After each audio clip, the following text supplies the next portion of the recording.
This episode is brought to you by Cellular Performance Institute. Is your body beat up and broken down? Look into stem cells today. It could change your life. Go to cellularperformanceinstitute.com. For all you jiu-jitsu heads out there, join me December 6th at 10th Planet St. Paul for a seminar, and I'll be at 10th Planet Boca Raton January 24th. Join Sam Tripoli and I on the road for Tinfoil Hat Comedy, November 21st in Las Vegas. Go to samtripoli.com for tickets. See you on the road.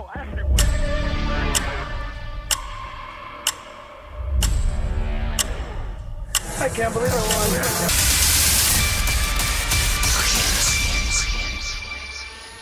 You can tell it's real because it looks so fake. Hello, everybody, and welcome to another episode of Look Into It Tonight. No conspiracy theories, none of that shit. It's all music with the legendary music producer, Howard Benson. What's up, Howard? Hey, man. It's good to finally meet you on a podcast, but I met you in person at the 3 Days Grace show, which was pretty epic. And, the way that all went down, dude, because I'm working, Cam, the producer who you're working with too, with Dreambeard and that whole project. Well, Cam, I'm working with Cam too musically, and he was all like, "Hey, we're gonna be in LA." The drummer of 3 Days Grace, I guess. I thought he did jujitsu because Cam said, "Oh, he likes you" or whatever, and I'm like, "Oh, he must do jujitsu." Like in today's world, one dude per band does jujitsu. So I'm like, "Oh, okay." And he goes, "We're gonna come down to LA. You should come down and they want you to walk them out." I'm like, "Okay, like walk them." I didn't know what walk them out meant. I'm like, "What? Walk them out? Okay, whatever. I'm down because I love 3 Days Grace." And I Hate Everything About You. That's on my all-time playlist. Never Too Late. Never Too Late's probably one of the greatest songs ever written. So I'm like, what? The drummer likes me? Fuck yeah, let's go. So the time came, I kind of forgot about it. And Cam's like, we're in LA. You're still down, right? Because it was like a Monday night in Ontario. And I was like, okay, hell yeah, I'm fucking down. I called someone to cover my jujitsu classes. And I showed up, and I still didn't know what the fuck was going on. They want me to walk them out. I'm like, usually when bands appear on stage, they come from backstage. Right. I go, they want me to walk them out from backstage? Like, that's going to look retarded, and no one cares about me. Like, but I'm there, whatever. I didn't get it. Then I understood they wanted to walk out like a UFC fighter. Like, instead of the band walking out from backstage, they're walking through the audience like it's a prize fight, like it's a Mike Tyson fight. And then I didn't understand that till like 2 minutes before, because they're like, "Where are you at?" I'm like taking a piss, like, "Dude, we're about to walk out." I'm like, "I'm backstage. I don't see nobody." They go, "Dude, we're on the other side of the fucking arena." I'm like, "What? What's going on?" I had no idea. They didn't explain it to me. So now, like, the video's out. I'm walking out. It's crazy. Like, that was fucking insane. I'm walking out with 3 Days Grace. I'm thinking, it felt like I had like VR goggles, and I'm like, walk out with your favorite band, featuring 3 Days Grace. You could walk out with your favorite. I felt like, what the fuck? Everybody's screaming. I'm walking. It's insane. I'm like, what the fuck is going on? Well, how did you get into them? Were you introduced to them on the radio, or was it MTV, or did you know? This is the crazy thing. This is the crazy thing about 3 Days Grace. Is the first song I heard was "I Hate Everything About You," and this is gonna sound like mystical and shit, but for a while there, and even today, it happens all the time. I get like, what synchronicities are? Yeah. Synchronicities are when, like, you think of someone that you haven't talked to in fucking 15 years, and they're thinking of you, and then they call you. Right. Exactly. Yeah. Or you're thinking about something that you haven't thought about in forever, and then you see a sign that says the same thing. You're like, what the fuck is going on? So this is like 2004, 2005 or something. I'm at the gym working out, and I have my iPod. Remember the iPods and the iPod shuffle? And I put everything on shuffle. I don't want to know what's next. I don't want to pick what's next. Are you like that? Like, shuffle's everything, right? Don't tell me what. If it's if it's an album that I grew up with that I listened from front to back, I'll put it on that order, but generally shuffle. Yeah. Yeah, I want But to be like I surprised. can't listen to Tommy. I have to listen to Tommy in order. Oh yeah, okay. There's certain. Yeah, for sure. But real quick, I'm at 24 Hour Fitness, and I'm like, I'm getting crushed by. I hate everything about you, and I put it on shuffle, and I go, I hate everything about you. Like I thought about it, I didn't even say it, and I forgot about all of them. I wrote them all down, and I'm like, there's so many in my life that were so crazy, but that's one I never forgot about. That's one. So when I'm walking out with 3 Days Grace in the middle of this fucking sold out arena, I thought about that synchronicity. I'm like, what the fuck, And then it was insane, man. It really was insane. And Yeah. and then I met you backstage. You were there with your wife, and we were talking about. Remember, we were talking about strip clubs and stuff. I don't know if you remember that. That's actually turned into a pretty good story that Mike and I tell to people that our wives are sitting there. Yeah, it's funny. yeah. That was funny. I was a DJ at a strip club for 10 years, Yeah. so everybody knows that, and they're sick of hearing about it. But okay, dude, you are one of the greatest producers. You're like Rick Rubin status. You're like fucking Butch Vig. You're like fucking huge. And I really didn't know about you. I'll be honest with you. I really didn't know. I knew about 3 Days Grace, but I didn't know you produced them. I knew everything about music in the 80s and the 90s. I knew fucking everything. Alice in Chains, Soundgarden, all that grunge, metal, hair metal. I grew up grew up as a teenager on the Sunset Strip while Guns N' Roses was trying to make it. I was like on the strip with them, so Probably ran into you. Dude, up there. Like right on Sunset when all that shit was going down. And I noticed you produced Pretty Boy Floyd. I did. I was right there on the Sunset Strip when they're flying Pretty Boy Floyd. Yeah. And they're going to be the next big thing. They're the next big thing. And that's a story in itself. That one. But in the people don't know. 2000s, I stopped DJing and I stopped keeping track of shit like the liner notes and credits and all that shit. So like I never got into there's a lot of bands that I didn't have time for. I never got into My Chemical Romance. I was like on some other shit. I was like, I don't know what the fuck. In the 2000s, that's when my jujitsu blew up. So I stopped paying attention to Billboard. I used to pay attention. I used to look at Billboard magazine and know everybody in the fucking top 100. But then in the 2000s, the jujitsu blew up and the music didn't. So my attention shifted. So I didn't know about you.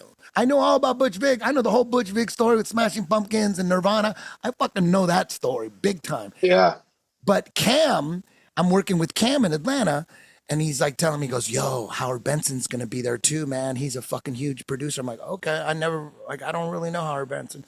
So then I met you. I didn't recognize you. I didn't know you. But then I met you, and I looked into you, and I'm like, God damn, you produced a shit ton of huge albums. It was like, it's insane. It's insane. Like you were in the 80s, you were in a band, typical, like Butch Vig was in a band, he played drums and then he became a producer.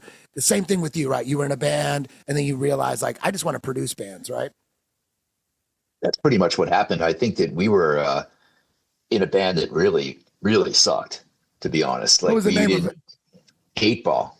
Hate Ball? Yeah. Hate, and, like not 8 Ball, but hate? Yeah. Like eight. That's genius. I like that. It's genius. Yeah, except if I showed you pictures, you would laugh your ass off. We were so not, we thought we were like a combination of Duran Duran and like, I don't know what we were, but I was a kid from Philly. I grew up in a good family. I was an Eagles fan. I was just like a normal kid, And I think when we came out to LA, we had visions of grandeur. Like we were, I came out, my guitar player came out. We were writing songs, all this kind of stuff. We had an investor that was friendly with Clive Davis. So we had a hookup more or less to the music business. We made a bunch of demos with producers and we thought, this is how misguided you can really be in your life. I've realized that sometimes when I'm talking to artists, I have to remember how misguided I was to relate to how misguided they may be. Like they may be seeing this over here when the music business is over there. you know, and you try to like reset a little bit of their expectations about what they're trying to do with their career. Because mine were like, I thought we were going to be huge rock stars. I didn't realize, and we would laugh. We would go across the street and look at the Motley Crue, right? We'd laugh at them. Ah, ha, ha, look at those guys in makeup. You know, they're playing like songs with three chords, you know, like, you know, we're playing like Steely Dan infused jazz, kind of like, Yeah. is safe. That's what I would say. Trying to impress musicians. Yeah, exactly. And safe, because we're writing about how we miss our parents. And it was so great being like living in Philadelphia and going to college, you know. And as I got further and further in the music business, Desmond Child once said something to me that when I was writing with him, he said, Howard, nobody cares about shit like that. Like, you're not talking, you're an engineer, you're an aerospace, you're coming from an aerospace engineering background. You're with your head, you're thinking with your head too much. You got to start thinking here. And it takes a while to unwind that. Do you know what I mean? Like, where everything adds up, like 2 + 2 does not add up to 4 in the music business at all. You know, that's not it. But, you know, when I was working at Garrett, 2 + 2 had to add up to 4 or else the plane would crash, you know. But in our business, it's not like that. We're selling feelings and emotion, sadness, envy, jealousy, moroseness, anything that has to do with feelings. That's what we're plying our trade as. But you don't know that when you're coming up to it. You think that if you just tell about your life and things like that, everybody's going to buy into it. They're not. So once our first bunch of demos got rejected, it was pretty sad. I was pretty depressed about it. Like, you know, I thought we were going to be huge. I really did. I was so convinced that we were the biggest band on the Sunset Strip, yet nobody was showing up at our shows. I didn't realize that was a tell as well, you know. So you guys were metal, but no, we were a rock band, like a soft rock band. Okay, and we now what position did you play? What instrument did you play? I was the keyboard player and arranger. And you grew up playing piano? Keyboards, yeah. I was pretty good at it, actually. So classically trained? No, I was one of the guys that could play by ear. I had a mom who's a music teacher. So I grew up, I could sit down and play like anything I heard. I don't know why I have that talent, but I was really good at memorizing. Like in every band I was in, I happened to end up being the arranger. So like when I was in a disco band playing down the shore in Jersey, we had a 7-piece band with horns. You know, we had to learn, I know it to some people this may sound very like, how can you play songs like that? But I had to learn all Saturday Night Fever. I learned every disco song there was. I learned every rock song there was. I knew every song from the 70s and part of the 80s. Chart them out, write the chords out, tell the horn players what to play. You know, what the chord changes were. I learned about how to talk in like interval, like how to transpose music really quickly. So when you combine that with wanting to be in a band and trying to think you're a rock star, but you have all this other stuff that you've learned throughout the years, it kind of adds up to being a music producer in a weird way. You just have to learn how to handle yourself in the studio. Like, how do I, make a record with this bunch of guys, convince them that I have good ideas while maintaining their vision about who they are? It's a really hard talent. A lot of people think that just coming up with loops or coming up with parts or producing, and that's not producing. Producing is the word produce means to finish something, to produce, to get it done out in the stores, to get it out at streaming and all that stuff.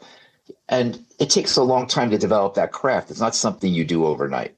And when I started doing it, I thought it was a little bit easier than it was. And then I kind of realized, wait a minute, like, I need to learn the craft of how to manage people. Like, you have that probably in your business. Like, how do I manage people in these classes that you do and these things you teach? How do I get up in front of people and command, in the studio, it's like you have basically 5 to 8 people or something that they have to believe in you.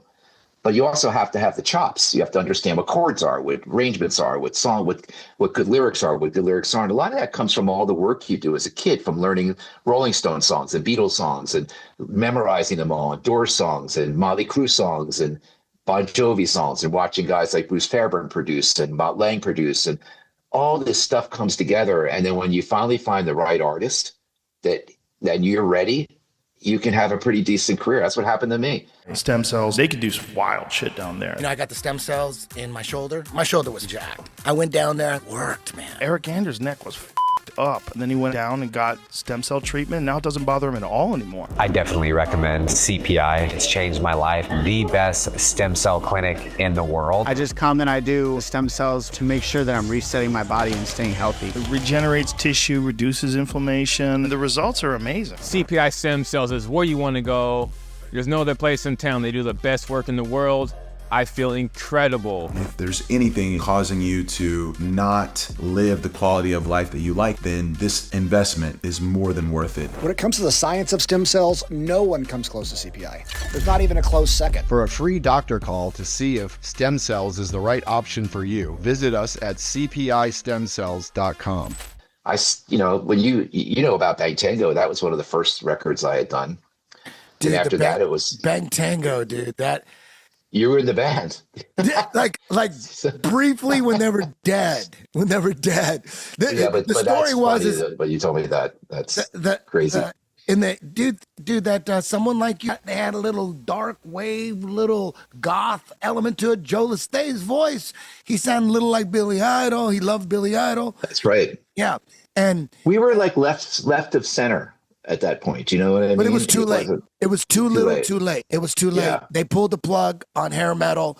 It was over. Bang Tango. They did have some success on MTV. They played that shit on MTV, but like a month later, they pulled the plug. And a lot of the records I did were, learning experiences for me, because I realized how quickly your career can go away. Like here I'm producing Pretty Boy Floyd and Bang Tango and Child's Play and Little Caesar and all these kind of hair metal bands.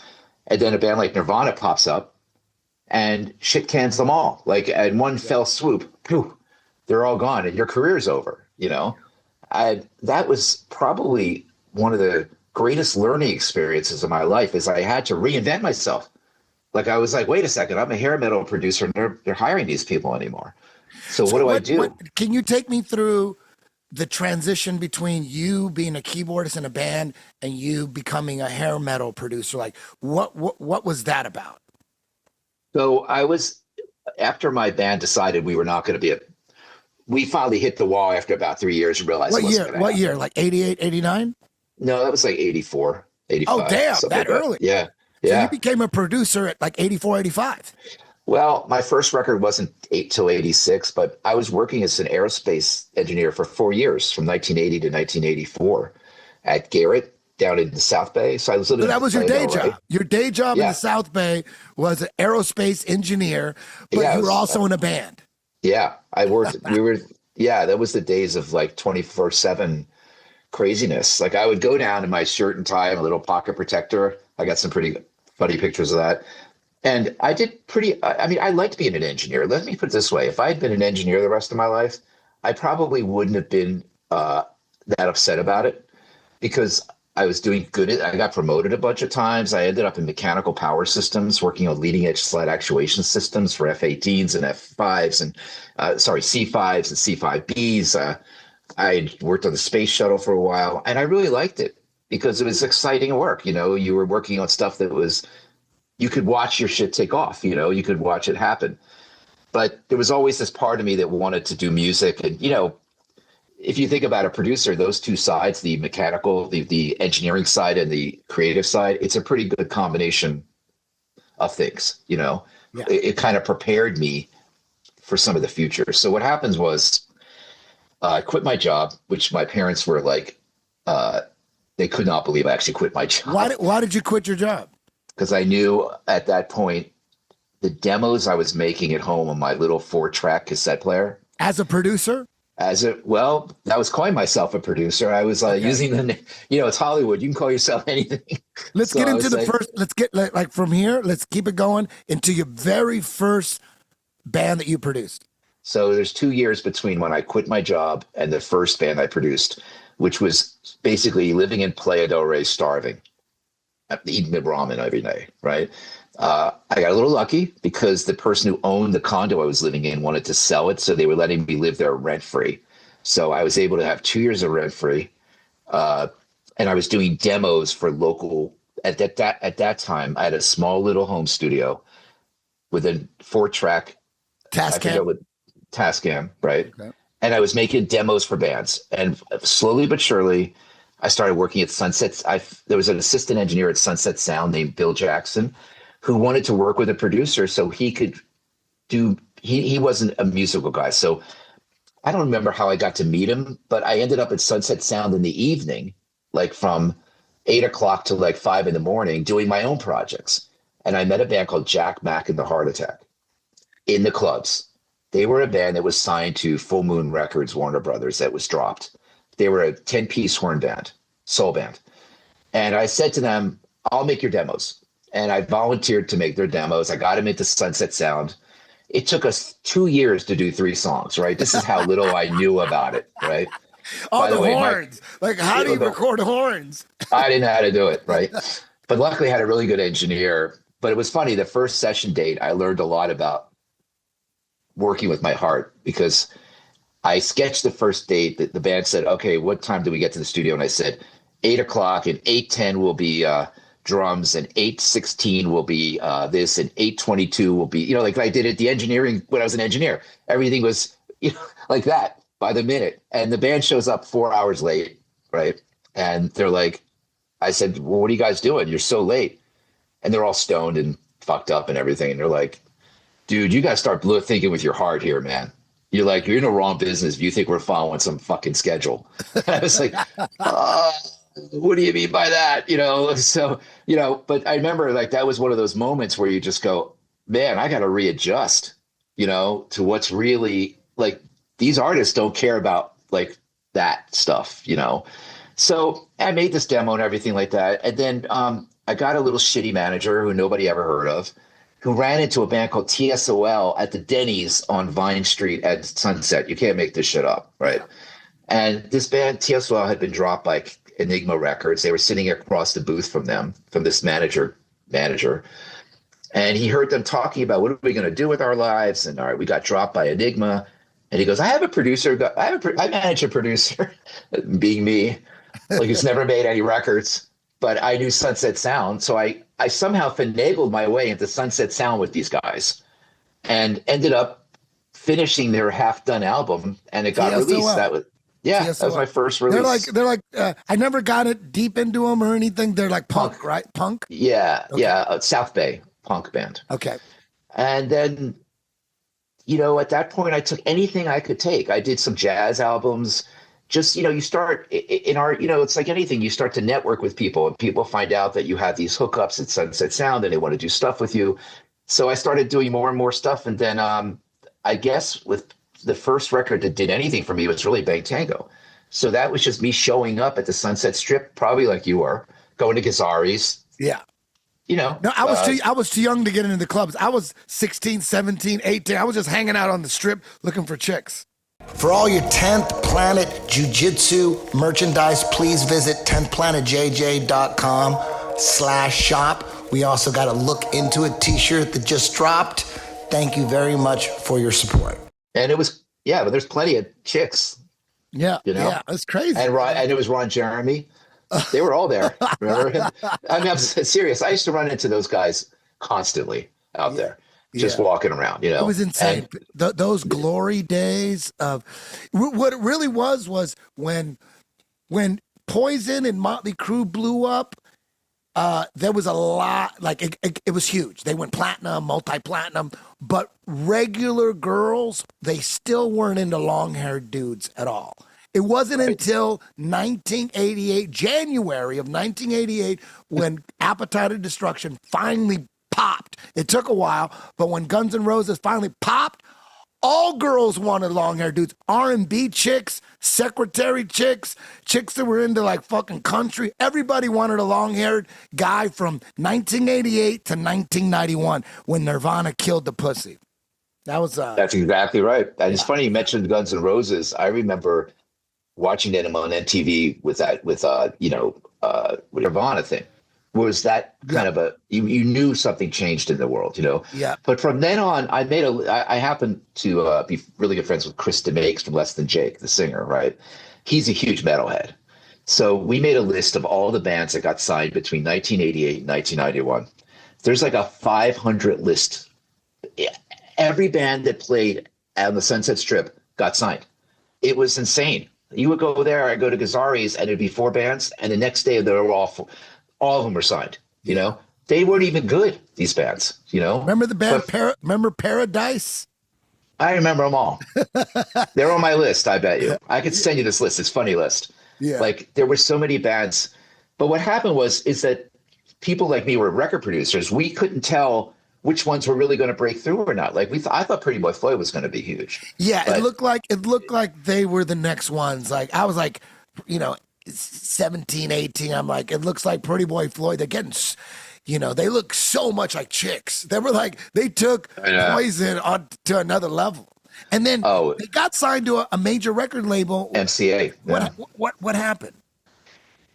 I think it was too late. It was too late. Too late, but also it wasn't really real, to be honest with you. Like Poison was still, Bret Michaels was the real deal, I think there was something about that band because when I produced them, a lot of it was studio trickery, not that there wasn't studio trickery back then, but this was really studio trickery, So like, I think some of the bands were they were a knockoff of a knockoff, and I think by that point, the people were like, wait a minute, these bands doing anything original anymore? They weren't. They were all writing the same song, the same the ballads. I was waiting for hair metal. I wanted hair metal to get eliminated. I was ready for it. I was so sick of. I liked that it got me girls. I did like that because I had long hair, but I was into like Slayer and Metallica and the German thrash scene, Destruction, Sodom.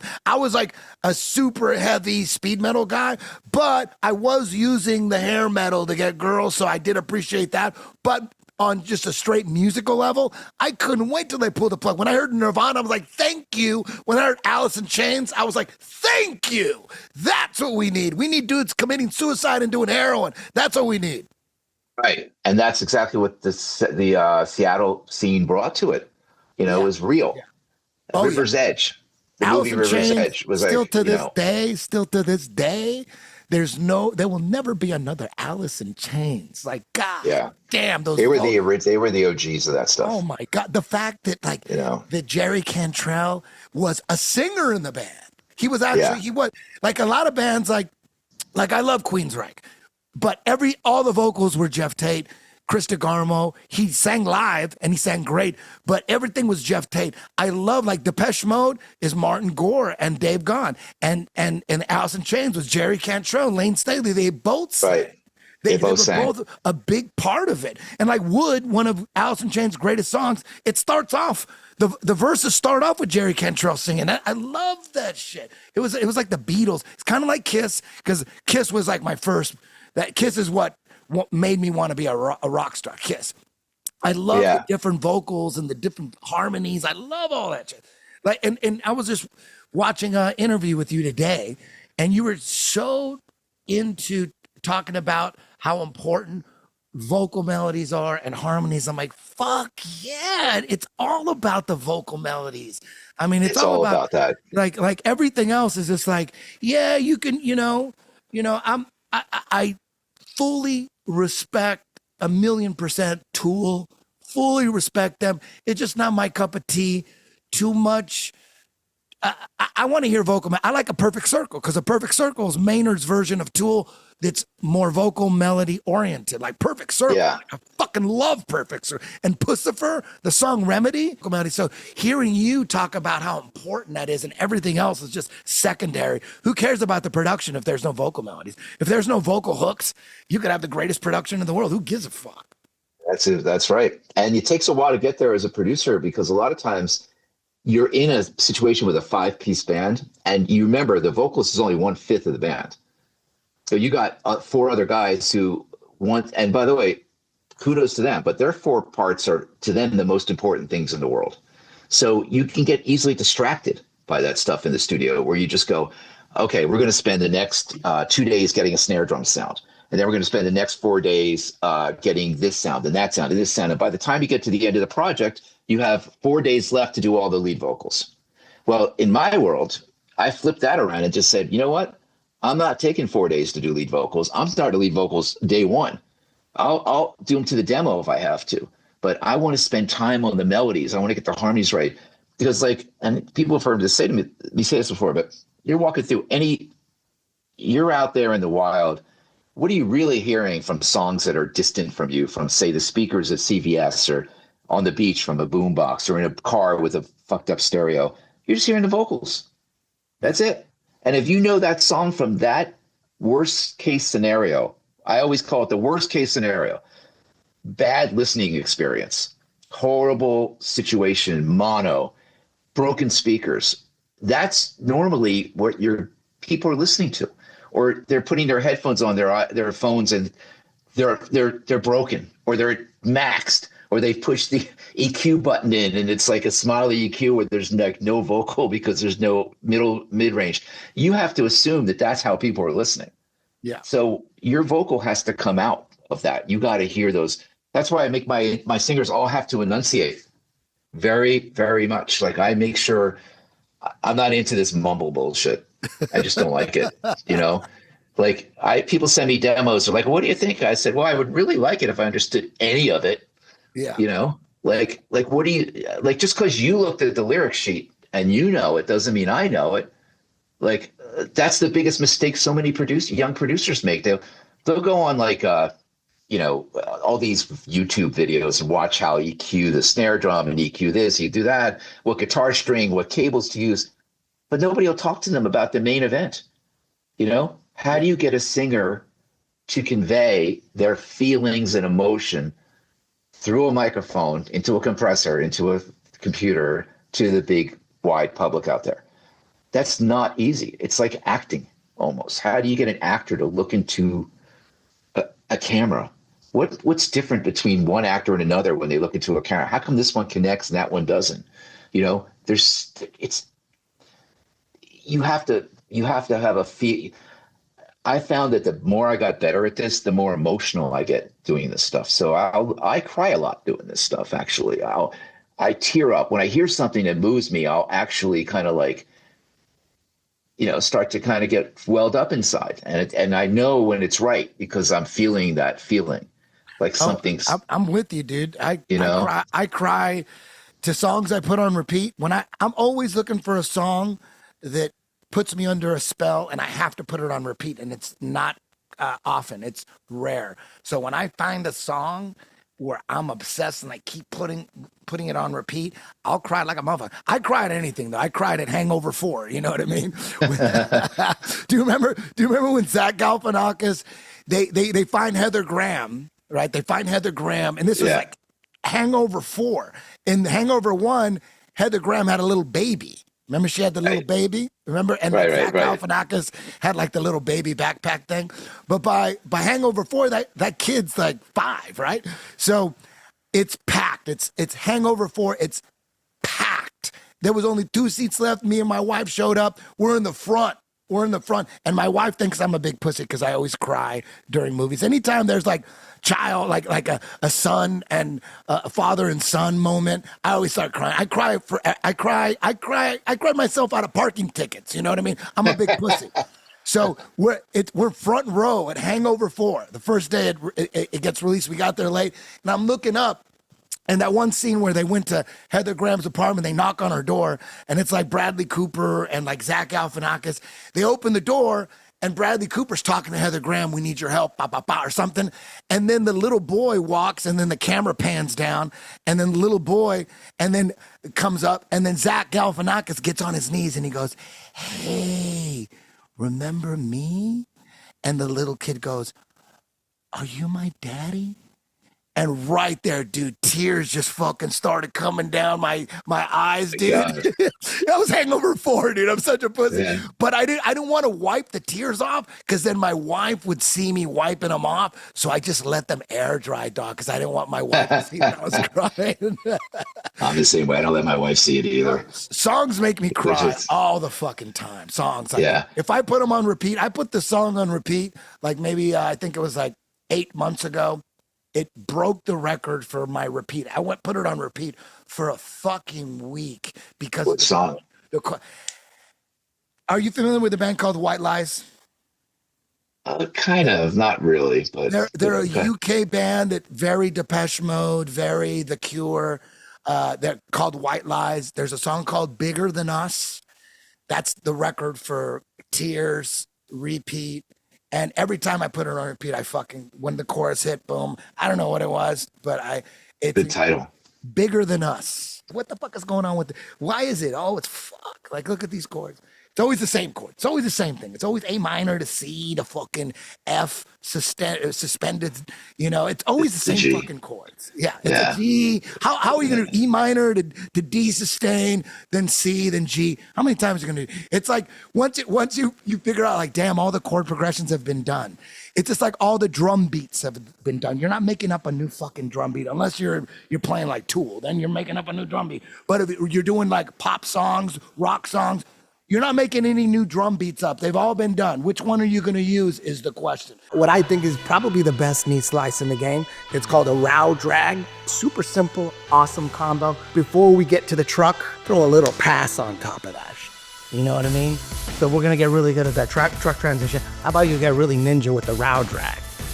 The knee slice. Push them down, butterfly, boom, bam, boom. Here.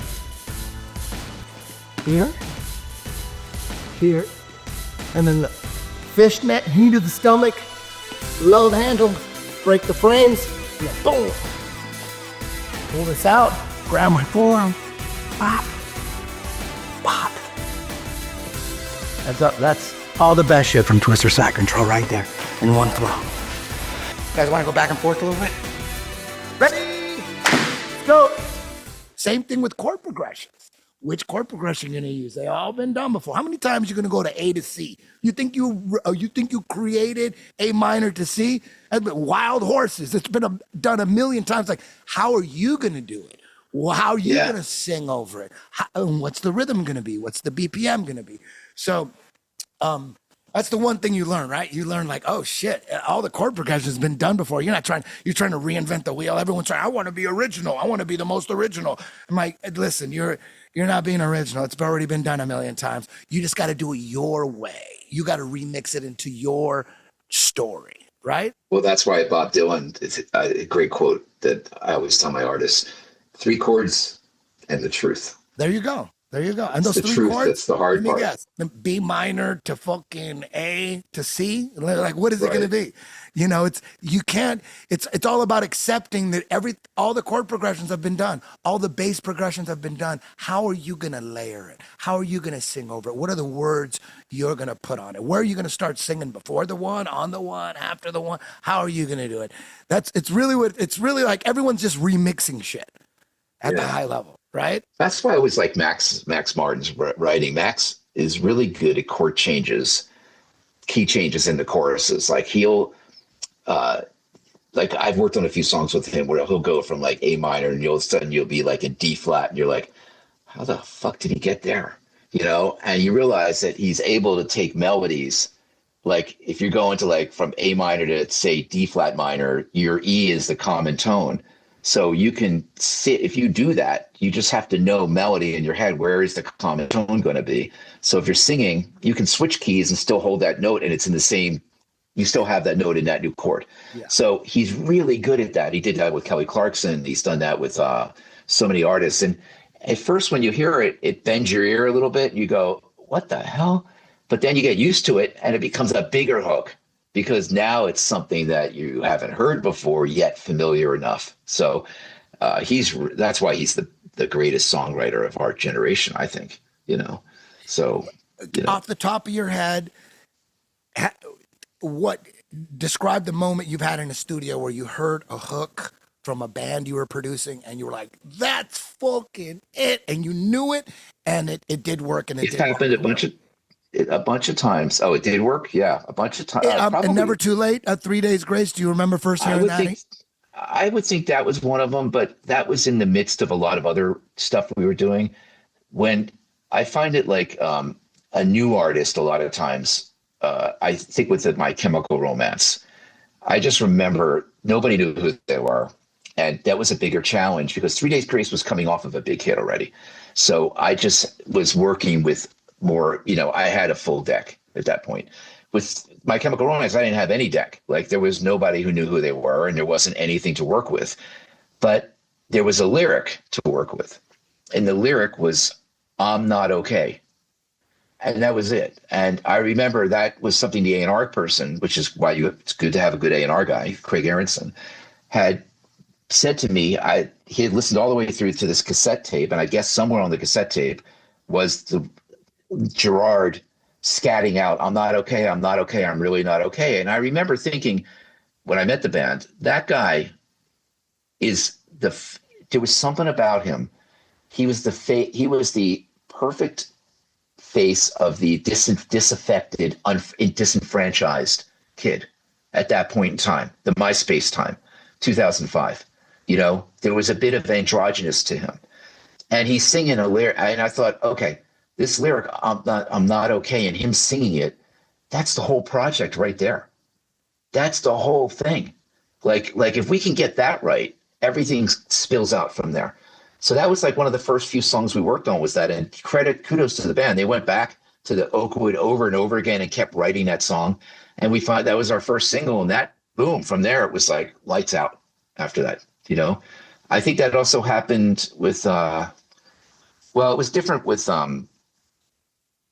POD because we were coming, I had done their first album, but I remember with Sonny, we were walking down the street in Santee and we were doing the second album and we didn't really have an idea of what it was going to be about. A school shooting happened that day in Santee, and we were walking down and Sonny said, "We want to write a song called Youth of the Nation. And if I would have known, I would have kissed my mama goodbye." Damn. I was like, I got the fucking tears, right? Yeah. And I'm on the way to the 7-Eleven for a smoothie. And I was like, I called my manager. I remember I pulled away from Sonny. I called Aaliyah up, my manager. I said, "If I fuck up this song, I'm an idiot, right? This is all there." Like I got the opening line of the book. I got the chorus of it. I have 180 seconds to get this right. 3 minutes. That's how I look at everything. It's a 3-minute. That's my playing field, So it evolved from there. The lyrics came out of him, and he started telling a personal story about a school, being the kid in the class with the school shooter, and how the school shooter evolved into becoming that kid. Nobody paid attention to him. What happened to little Susie, and then at the last verse, he says, "Who's to say what life's the tragedy?" Like he sums it up. And then Marco said something to me. We need to break down in the chorus. And somehow we thought, let's bring kids in. Let's do a kids choir. So we put the kids in to sing We Are the Youth of the Nation. And fucking thing just blew up, right? And it happened right after 9/11. So there was this feeling in the country of having to come together. The youth was very scared about 9/11. They didn't know what was happening, And all of a sudden, this band comes out from San Diego, and these guys are the real deal. POD, you know what I mean? They're right off the streets, and they're singing this song, and everyone's singing "We Are the Youth of the Nation." He's telling a story about school shootings, and it's done with a tribal beat, and it's got this thunderous sound to it, and it you just realize that there's certain times in your life when you just you see that you're going to not have to go to the audience. The audience is going to come to you. And that's the most powerful kind of thing to do, is to make the audience come to you.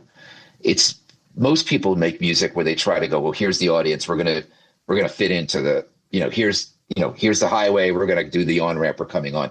Much harder to build your own highway and have people come to you.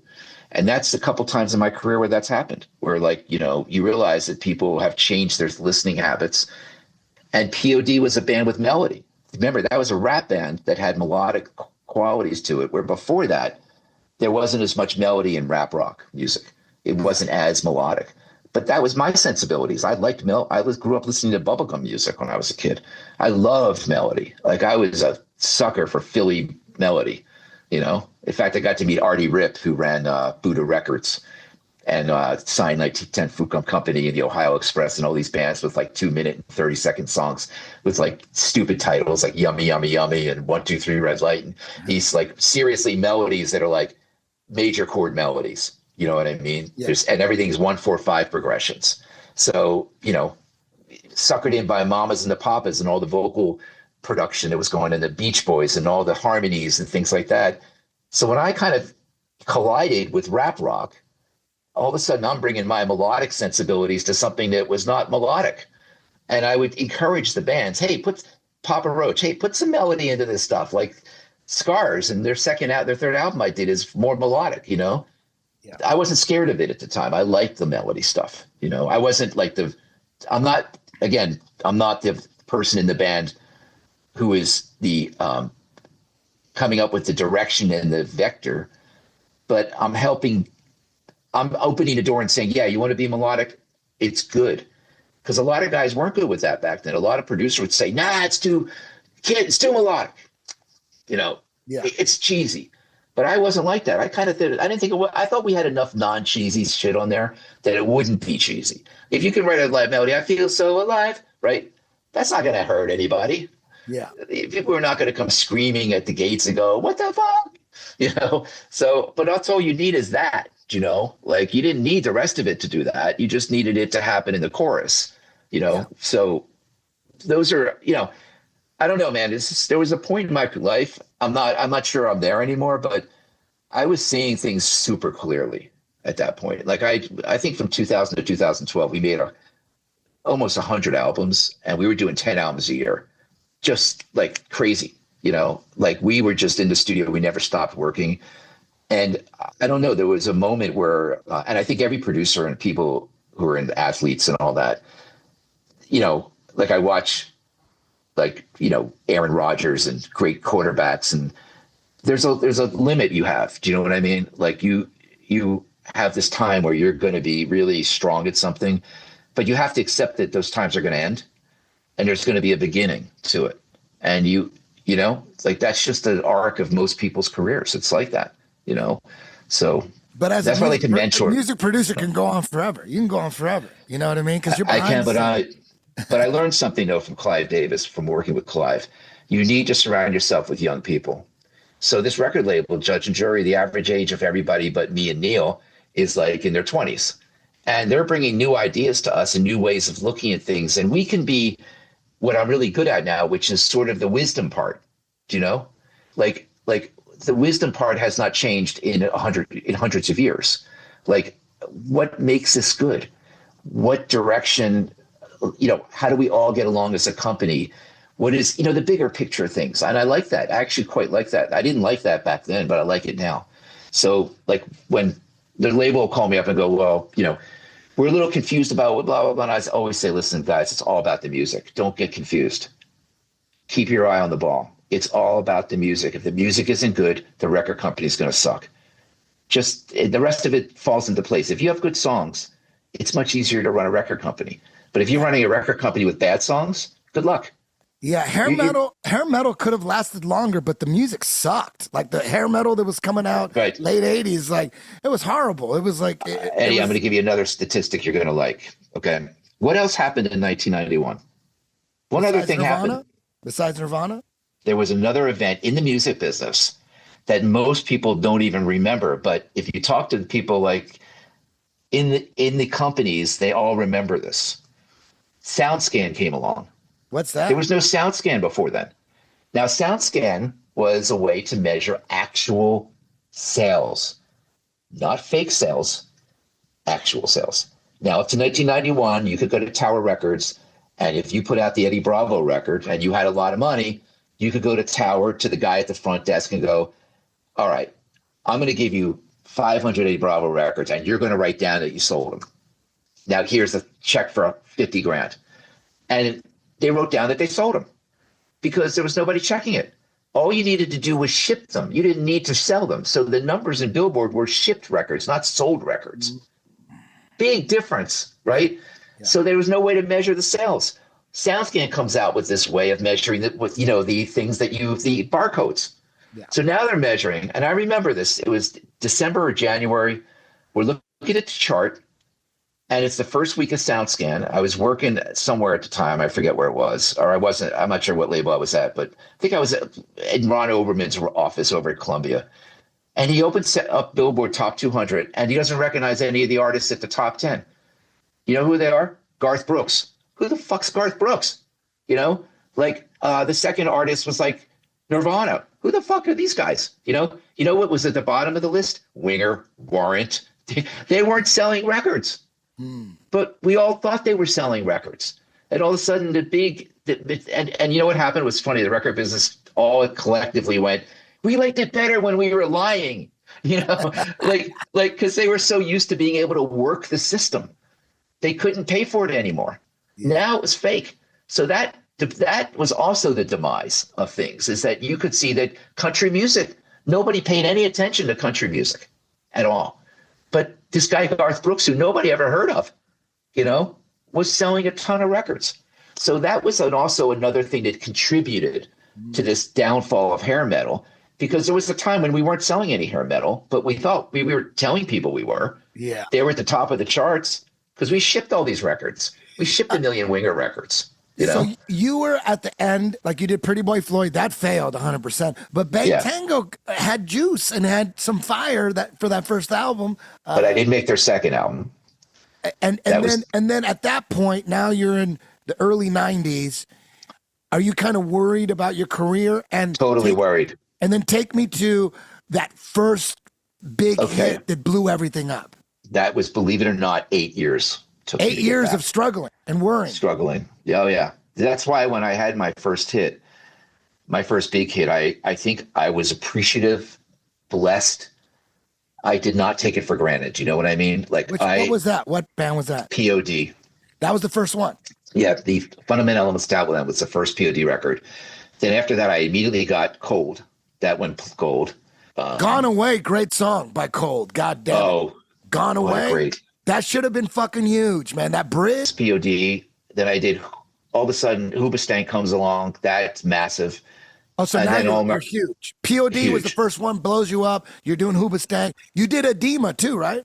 I did Edema. These all happened so fast. And I got to tell you, when I got my first gold record, I remember all of a sudden I was in a club I was never in.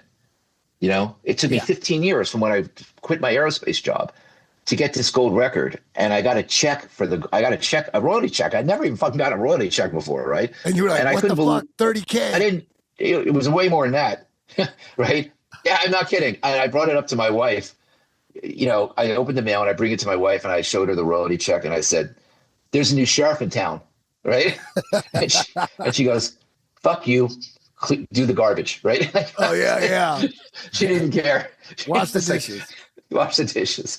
But, you know, and then it was weird because I went from like having to make all these phone calls to get work to holding on for dear life. Like all of a sudden my career, it had happened so fast and I had to put together a team of guys and it didn't, there was a time there where I felt like everything I produced went platinum. Flyleaf, 3 Days Grace, Daughtry, Skillet, Kelly, My Chemical Romance, the POD records, Theory of a Dead Man. I mean, it just kept.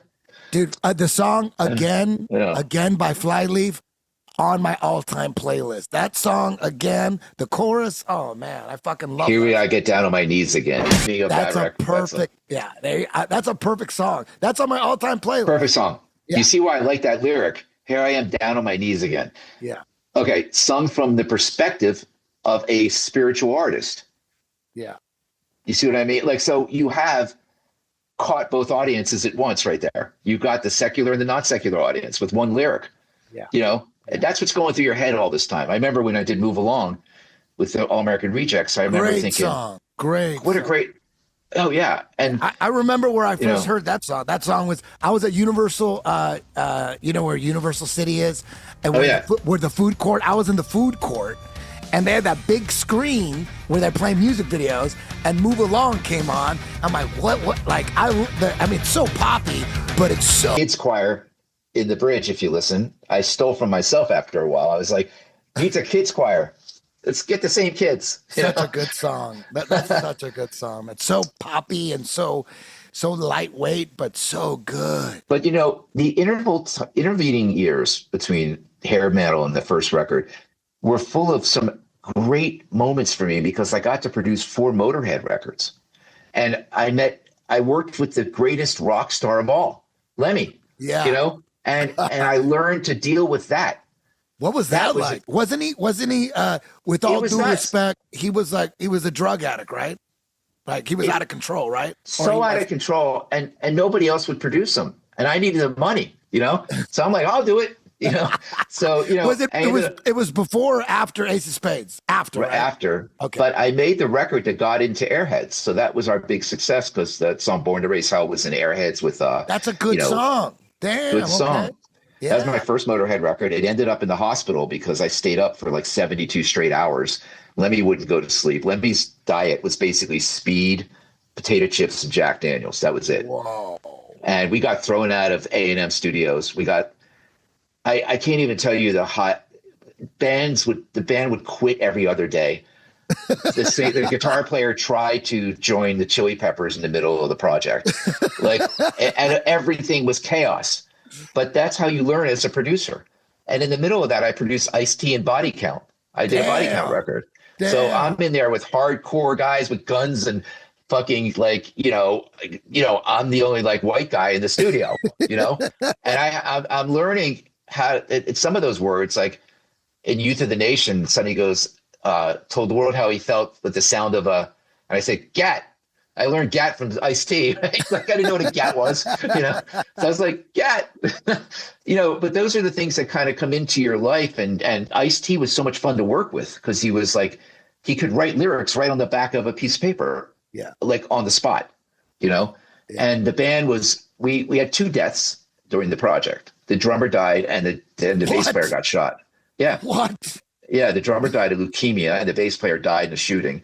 Oh my so God. I'm at funerals in South Central during the making of this record. What? Yeah, that's right there. That's a movie in itself. Or if they did a movie on you, the opening scene, you're at the funeral. You know what I mean? That's the opening scene. And Vic and the drummer's laid out open casket.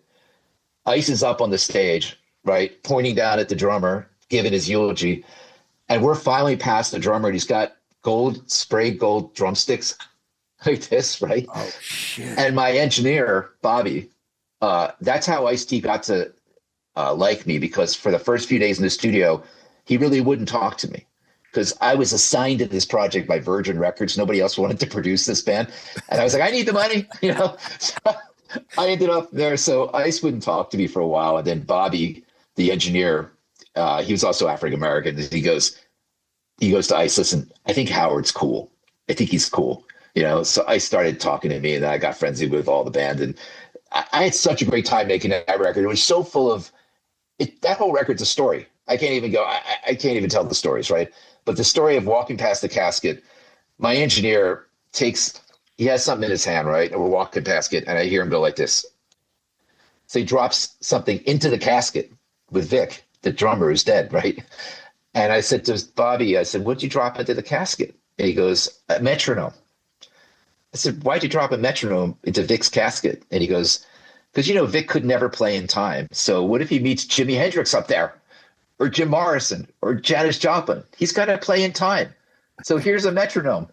And I was like, you know, you want to laugh your ass off at stories. You know what I mean? Like you're in a funeral line, right? And I was like, what were you thinking during the recording or when you got introduced to Cop Killer? I didn't do that. I did the record after that. Okay. The album after that. No, believe me, I didn't want to do that record because there was such nobody should work with this guy. And one of the things I've always believed in my career beyond just the jokes and all that is artists this is the expression of freedom of speech. There are certain things I won't do, but it's got to be something that really personally, I think is beyond what I can stand in the studio. Like a lot of stuff Motorhead did was sort of crazy, like crazy stuff, you know. But there's also the argument that, you know, this is why art moves the needle. Do you know what I mean? It moves society. Yeah, because some shit's uncomfortable. Ozzy was a genius, but with the drugs and all that, a mess. You know what I mean? A mess. And Yeah. look what he did. You know, look what he left. Look at the legacy he left. And that guy was out of control. I remember the day he died, I'm driving to go teach a class. I'm driving and listening to a podcast, and they're talking about Bert Kreischer. You know the comedian Bert Kreischer? Yeah. He's known for being like, part of his persona is like he's a drunk. He takes his shirt off. He's got a big beer belly. He's a party animal, and he drinks a lot, and he's out of control. And these guys in the podcast were talking about, like, how is he still alive? He parties so much. When is he going to die? And I was driving going, as long as Ozzy's still alive, Bert Kreischer is fine. And then I get home and my wife texts me, Ozzy's dead. I'm like, whoa, holy shit. That was a synchronicity. That was another one right there. I was like, holy. Well, that was my wife's been watching that thing on Netflix about Ozzy. I didn't know that they already got a doc on him, huh? They already got a doc about it. She said it's amazing. It's so emotional. Like it interviews her. I think they followed him all the way up to the time of death in this documentary. Yeah. So I mean, it's the Ozzy story is like, what? Like, what? That's good. The timeline with him getting fired by Black Sabbath because they were all doing coke, but he was doing so much that they had to fire him. And then he thinks like he's in LA and he's like suicidal. And then Dana Strum finds Randy Rhoads. He auditions for him. He finds new life. Randy Rhoads is like like him and Eddie Van Halen are the greatest guitarists in the world. The first two Ozzy albums, I mean, fucking Blizzard of Oz and Diary of Madman. Those are the two top 10 greatest rock albums of all time. I mean, and then he dies in a plane crash. And then all that shit, you know, they get Brad Gillis from Night Ranger for a second. Brad Gillis don't want to do it because Ozzy's treating him like shit. Then they find they're thinking about George Lynch, but his hair was too short. So then they found Jakey Lee. Jakey Lee's got hair down his waist. Jakey Lee takes over, Bark at the Moon, and then that shit don't work out. And then like Zakk Wylde comes in. I fucking love Zakk Wylde. The whole timeline, the whole Ozzy timeline is fucking that. Well, the Motorhead, he collided with Lemmy in the Mama I'm Coming Home thing.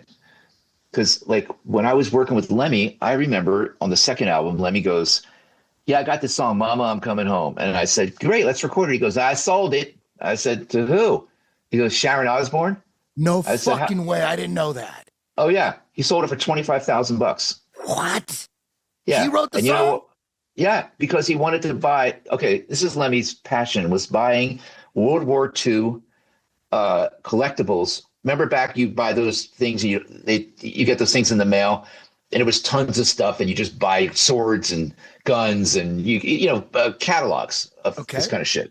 So he loved World War II things. So his whole apartment on Norton in Hollywood, it was like down the street from the where he got all his beer and wine and all that, was full of this shit. Like you walked in there and it was like, I'm not kidding, Hitler placemats on the, I'm Jewish, so I was like, I'm gonna stay out of the kitchen. I think here, you're gonna get anywhere.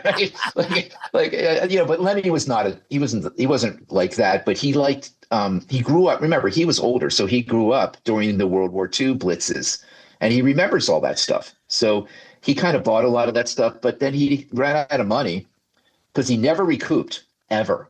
He's the most, I used to tease him. I would say, you're the most unrecouped artist in history. Like you literally have made records for every single record company there is, and you've never sold any of them. Like you've had one big hit, Ace of Spades. That's it. The rest of it is just Lemmy, So, So he was like, he didn't have that much money. He didn't. He lived in an apartment. I'm telling you, 1-bedroom apartment. First day I walked in there, there's a whole in Hollywood.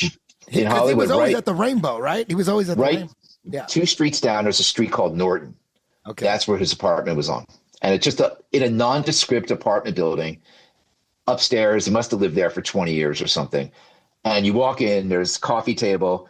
There's 2 beautiful girls attending to him with big fake boobs. And there's a stack of Jugs magazines on his, he loved his tits, huh? He loved it. Yeah. And he had to have, he had to be attended by. And we just sat down, and the first thing he goes like, my first day I met him, he's like, if it doesn't work out, I'll have to kill you. And I said, okay, it'll work out. Like, like his attitude was so rock and roll. Yeah. And so you got in the studio with him, you had to wear airplane ear. It was so fucking loud that I had to wear airplane things you wear on the tarmac. So how did he get that bass sound? Did he would just turn his amps up and just a bunch of mics? It was all through regular amps. He didn't use bass amps. If you look at his direct. amps, he never went direct. Oh, he went straight into the amp. Straight into the amp.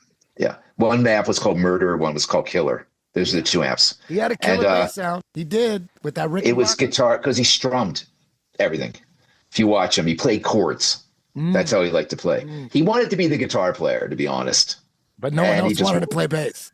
Nobody wanted to play bass. But when when we would go to mastering, at least on the 4 albums I did, we had to take all the bass out, turn the bass off. He wanted to hear just mid-range. Yeah. That's what he liked, was like mids. Did he ever sit down with an acoustic guitar and do versions like acoustic, no. low level versions? No, that would no. He would just get up and sing. His harmony was unbelievably good. He would sing. He sang harmonies. He was everything. I don't remember any. I can't visualize him singing harmony. Go to the album I did, Bastards. The first song is called "On Your Feet or On Your Knees." He sings. It's in like E flat or something. So he's singing, I think he's singing the B flat. And what's it on the TV news? And then he goes, "Fuck you! I know what the fuck I'm doing." Like everything was like that. You fucking cunt, Howard! You're a fucking cunt. Right? Everything was like that. Oh yeah. But you got used to it after a while. They would just call each other cunts. That's what they just did. It was English. They're English guys. You know what I mean? So that was their kind of talking. It was a constant barrage of grievances from like past. I didn't even know what they were arguing about, half the time.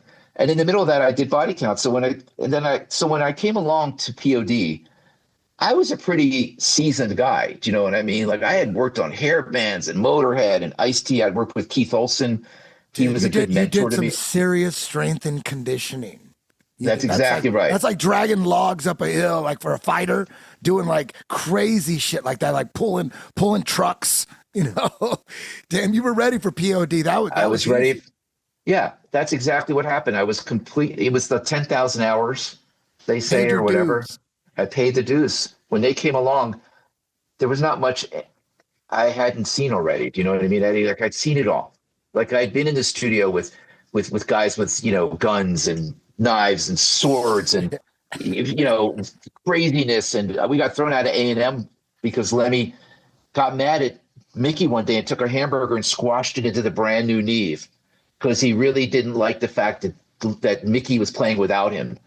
Yeah. So of course the studio manager comes in and goes, "You're out of here." So you're thrown out of there. So we had to go to some studio that would take us, which was basically Amigo Studios in the depths of the valley in North Hollywood.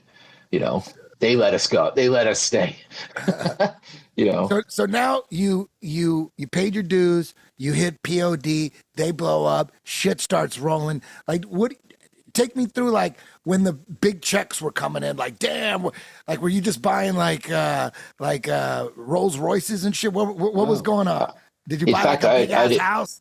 No, it took me a while to buy a decent house, and I didn't think about things like that. In fact, it took my bands to tell me that I wasn't thinking about it. So POD, finally in the studio one day, I rolled up in my Isuzu Trooper, and POD says to me, so they come out and they kind of seriously look at me and they go, "Look, you can't be our producer in that ride. You just can't. You got to get rid of that ride." I said, "Well, I don't even know what to buy. Like I just wasn't into that stuff, right?" Yeah. So I went out and bought an Audi S8, which was really fun to drive. And then I was doing Hoobastank, and I already had a lot of hits, and I was just living in a moderate house in Calabasas, and the manager comes up and goes, "Listen, man, you're producing huge hits. What are you doing living in this house?"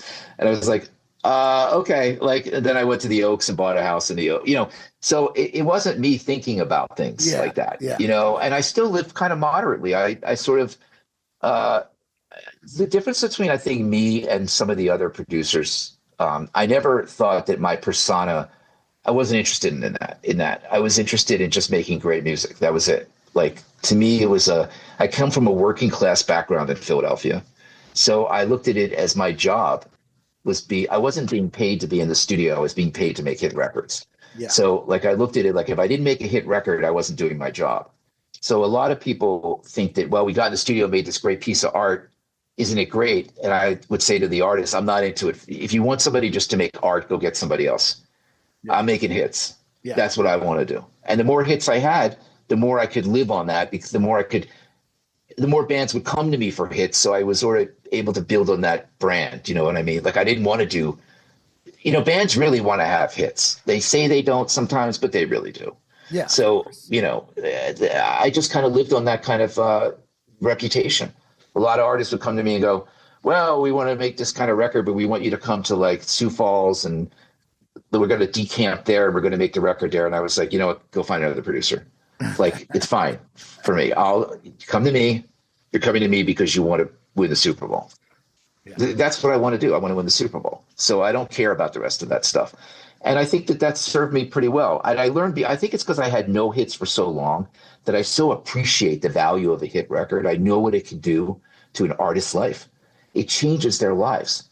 Like, look at 3 Days Grace. Like, they have great lives because they write hit songs, They're not like living shitty lives. They've got decent lives, But the bands that don't write hits, they're hammering it out on the road. It's tough life. Yeah, I have a lot of empathy for my artists. I think even the bands that are huge have hard lives. Let me tell you something. 3 Days Grace, they live good lives, but on the road, I wouldn't want to do that. That's a hard life, man. Being out there every day through hotel room after hotel room, it becomes a blur to you. Yeah. So music producer, there's so many levels to it. It's so broad. There's some music producers. I produced the record. They just paid for it. Or some music producers, they wrote the lyrics and composed the song. Yeah. And then some like Rick Rubin really he's not really hands-on with any of the engineering. He's more like, okay, I like that vibe and let's all meditate. Totally different. Yeah. There's so many different producers, and so take me through what your specialty is. Your specialty is, when you bring a band in, do they know that, do you have like veto power on vocal melodies and vocal hooks? And when you suggest something, do they kind of have, how does that work? How do these hits happen? I think that they come to you and this is set up before they walk in the studio. And that's important to say, because if they come to you and you spring it on them that you all of a sudden are going to change all their stuff, then they don't like that. But if you say to them, and this is, I'm going back to like 2008 or something, okay, I am going to make suggestions about your songwriting and about stuff. But here's the trick. I would never ask for any songwriting or publishing. And I said that to them up front. I said to them, I'm not going to get involved in your songwriting or your publishing. I'm not going to be listed as a writer. And that enabled them to actually take my suggestions. Because one of the things that a lot of producers fucked up, and by the way, Rick did not fuck this up, and Rob Cavallo didn't fuck this up, and I didn't fuck this up. If you start getting involved in the songwriting, artists will start thinking to themselves, well, I don't want to listen to this because I want it to be me as the songwriter. So I'm going to ignore this great suggestion that Howard just made because he's going to get 20% of my publishing. Take that out of the equation. All of a sudden, they're listening to you because they know you're not getting involved in their publishing. Consequently, they're not getting involved in your production. So it's like it's like a quid pro quo in the studio. Yeah. I'm the producer, you're the songwriter. You're going to make producer suggestions? Have at it. I'm going to make songwriting suggestions. Have at it. But we still retain the same credit. I'm still the producer, you're still the band with the songwriting. So a lot of times there's a lot of songwriting things that are going on in these records that I'm not listed as a songwriter on, but we got it done because they didn't feel threatened by me. They didn't feel that my name was going to appear as songwriter, band, Howard Benson. And they probably think that, you want your suggestions to be greenlit because you want the money. So they don't have to worry about that. Yeah, because they think he's only suggesting that shit. He's only behind that shit because he wants to get paid. But if you say, I don't want to get paid, then they know it's like coming from your heart. That's exactly right. That's a big deal. And a lot of producers the big producers, the guys who were really successful back then, did not take publishing. But the ones who were taking publishing, who were trying to snore in on the writing and all that stuff, Yeah. they didn't have as much success because a lot of the artists would reject. They would just say, nah, I'm not interested. Or they'd be forced to do the songs. If there was enough leverage from the producer, then they would have to do bad songs. And that's terrible, you know? Yeah.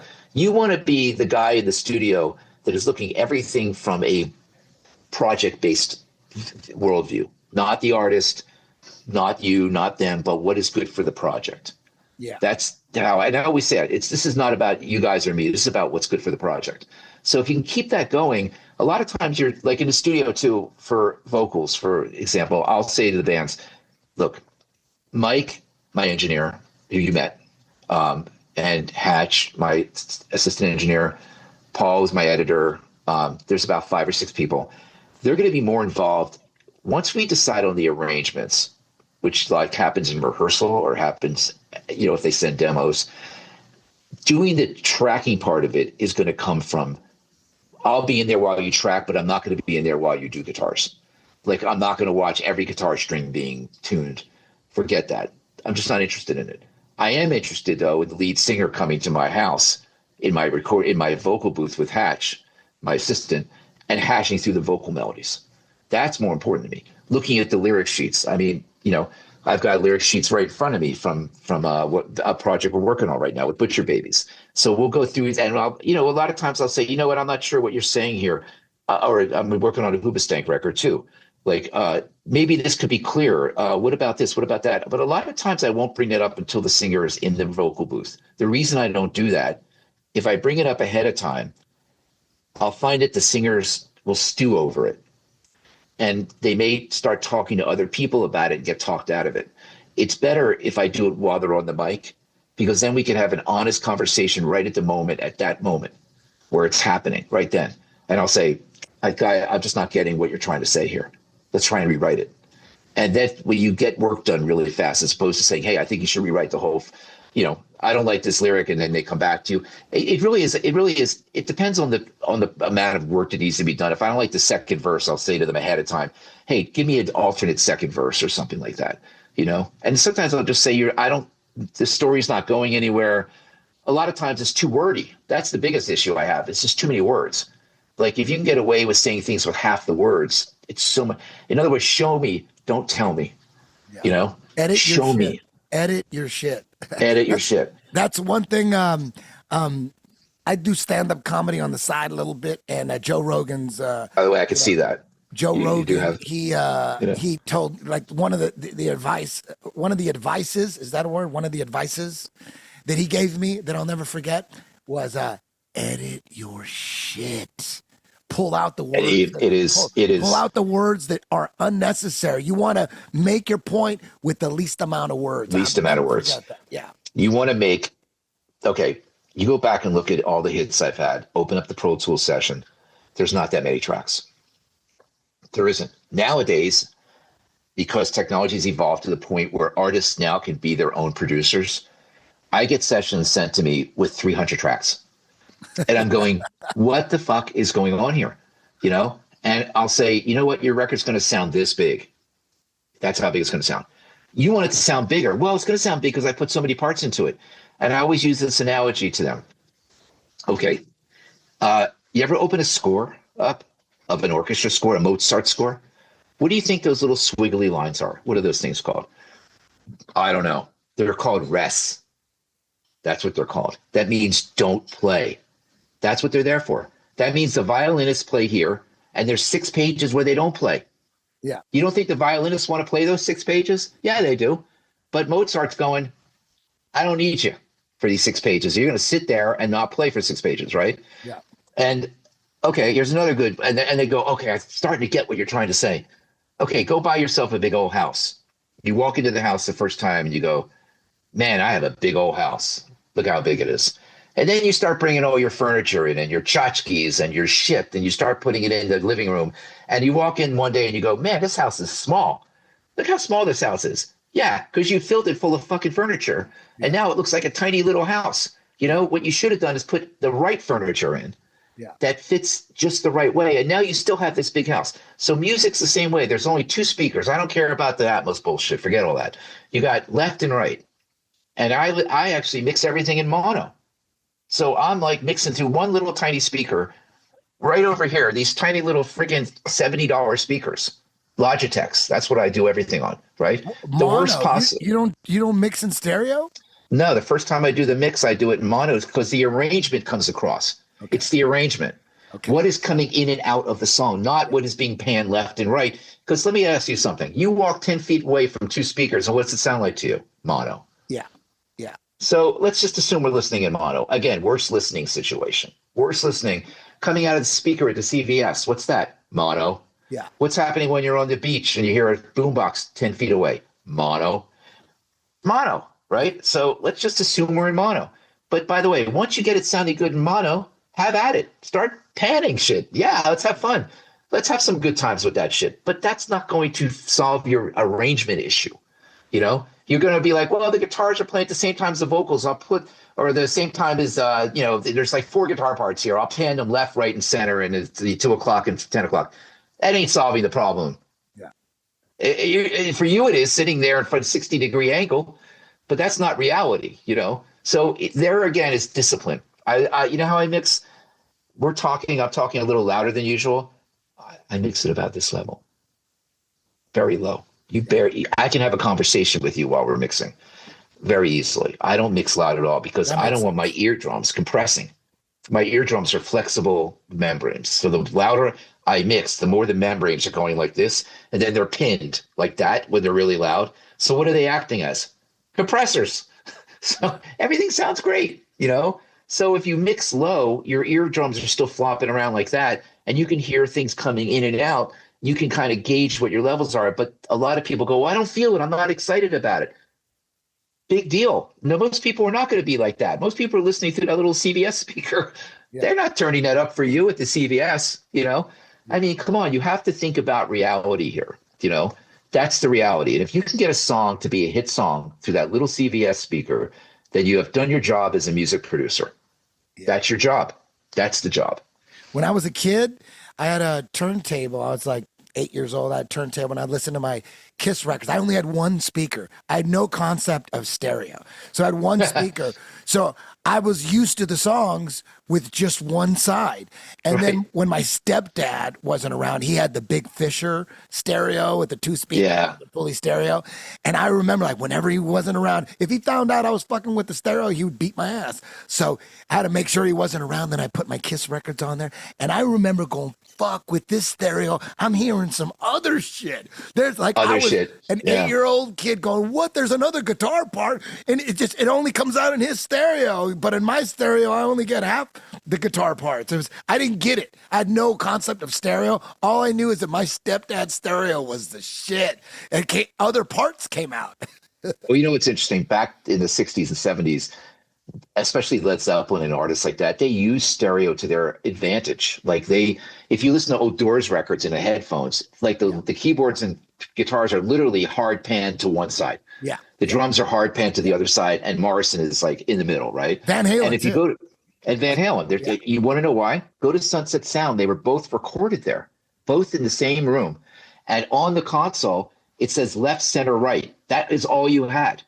You didn't have a selection to do in the middle. You either picked left, center, or right. So that, before they invented the pan pot.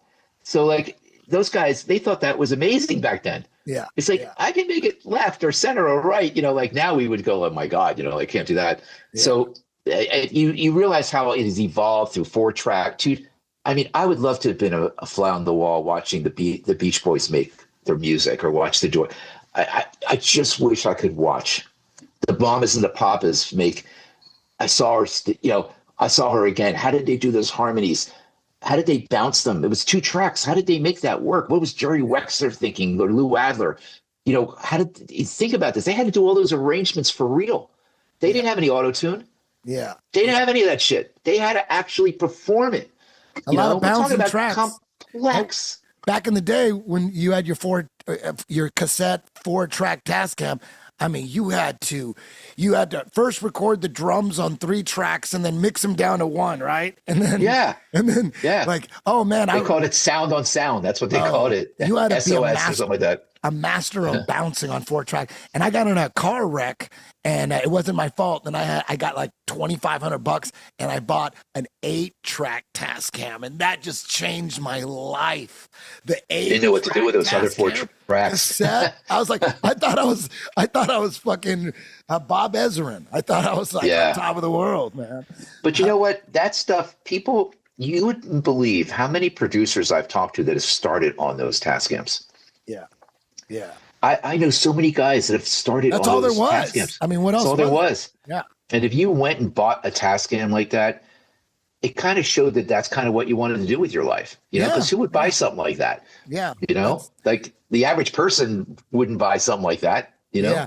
I was, you know, I didn't start jujitsu till I was 24. I moved to Hollywood when I was 21, but I always drove up to Hollywood because I grew up in Orange County. And when I was 16, I had a car, and 16, 17, 18, on the weekends we would drive up to the Sunset Strip. But then the dream was to finally move to Hollywood and live there and have like strippers support us and strippers bring us groceries like Motley Crue and Guns N' Roses. That was like the dream. The dream was one day we're going to move, you know, it was only an hour away. But one day that was the dream. And I finally at 21 moved to Hollywood right there on La Brea and Hollywood Boulevard, an old building, like an old apartment. Dude, I know exactly where you're talking about. The old apartment building that was like built in 1812. Yeah, it was right I used to have there. a girlfriend there. Yeah. Right on Sycamore. It was on Sycamore. Sycamore, yeah. It was like it used to be a hotel back in the 1800s or something. And me and my singer at the time moved in, and it was like a hotel, just like one room with a little kitchen and a bathroom, just one room.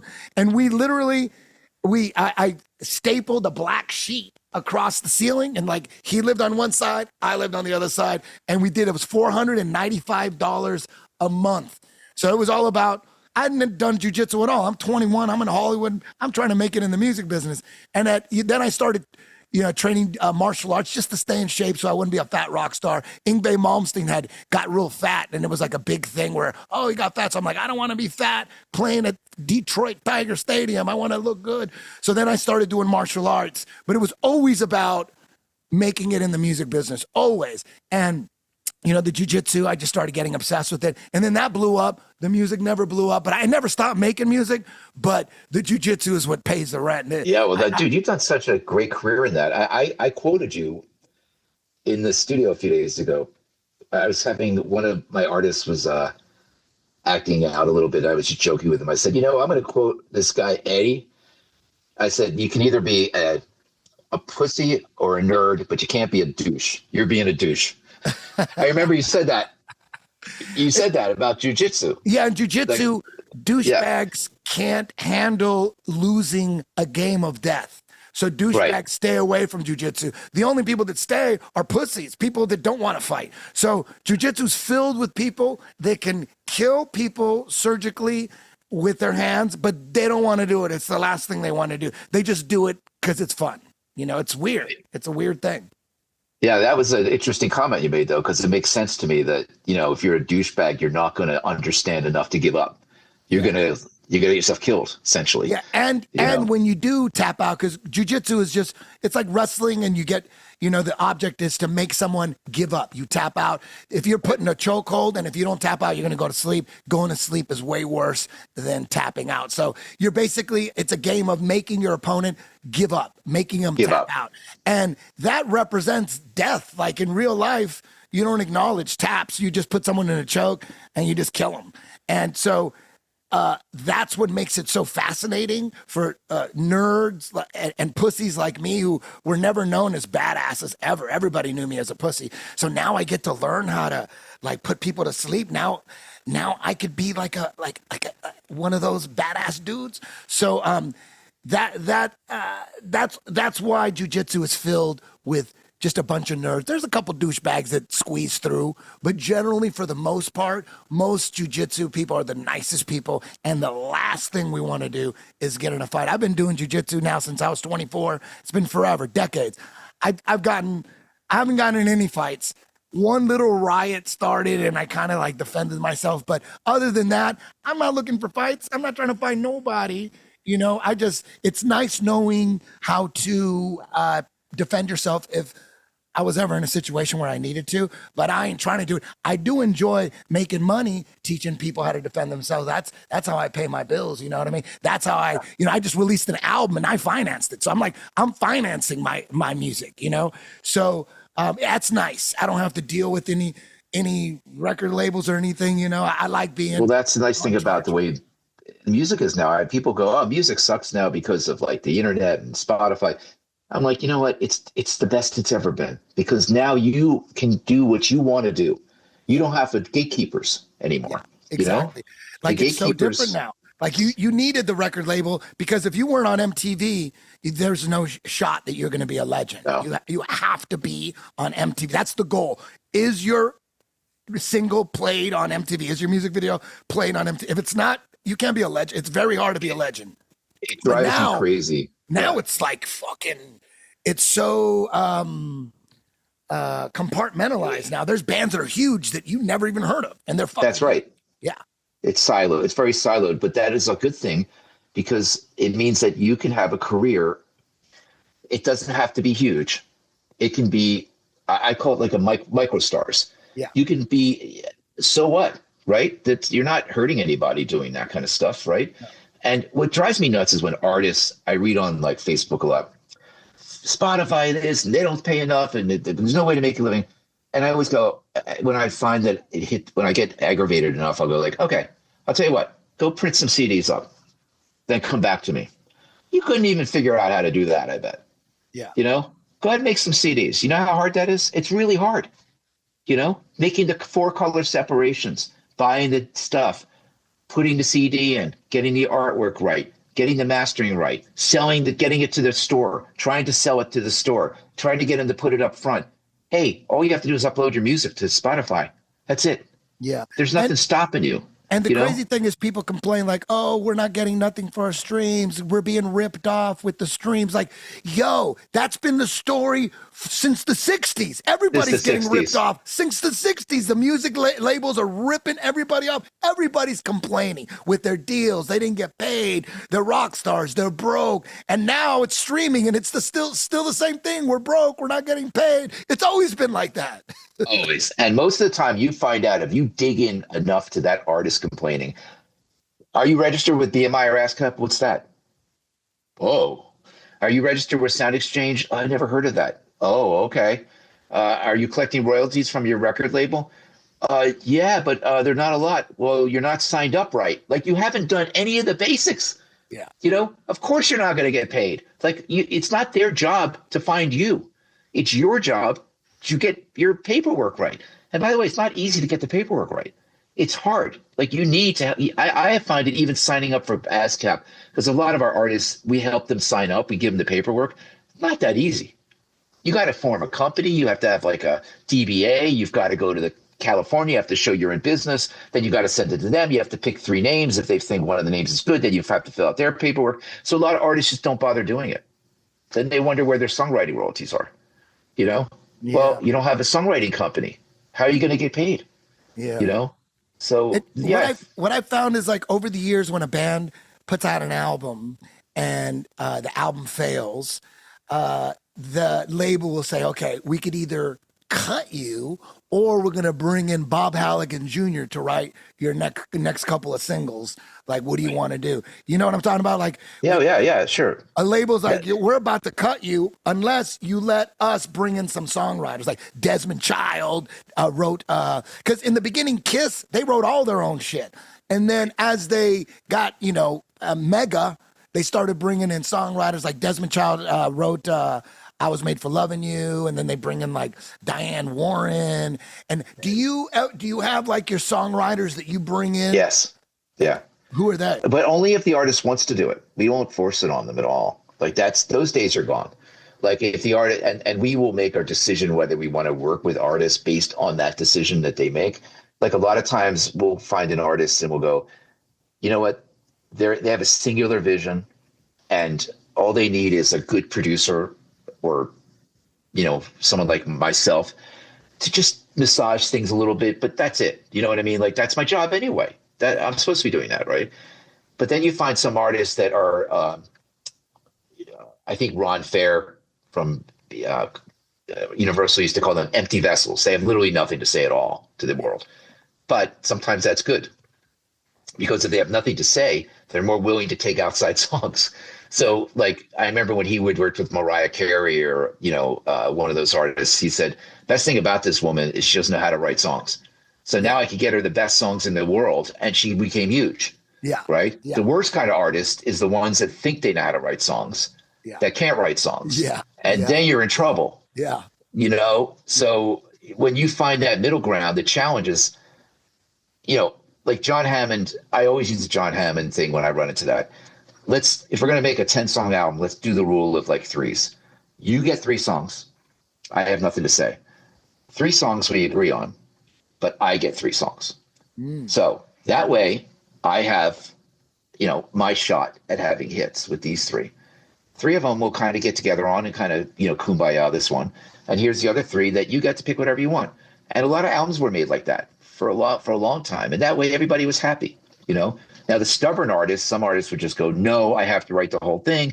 And if you think that they don't have that vision, then you just don't work with them, And you could be wrong, by the way. They might have the vision. It just might not be your thing you're saying. Every singer, you have a different songwriting dynamic. I worked with 3 over the years. I usually, believe it or not, I make like hip hop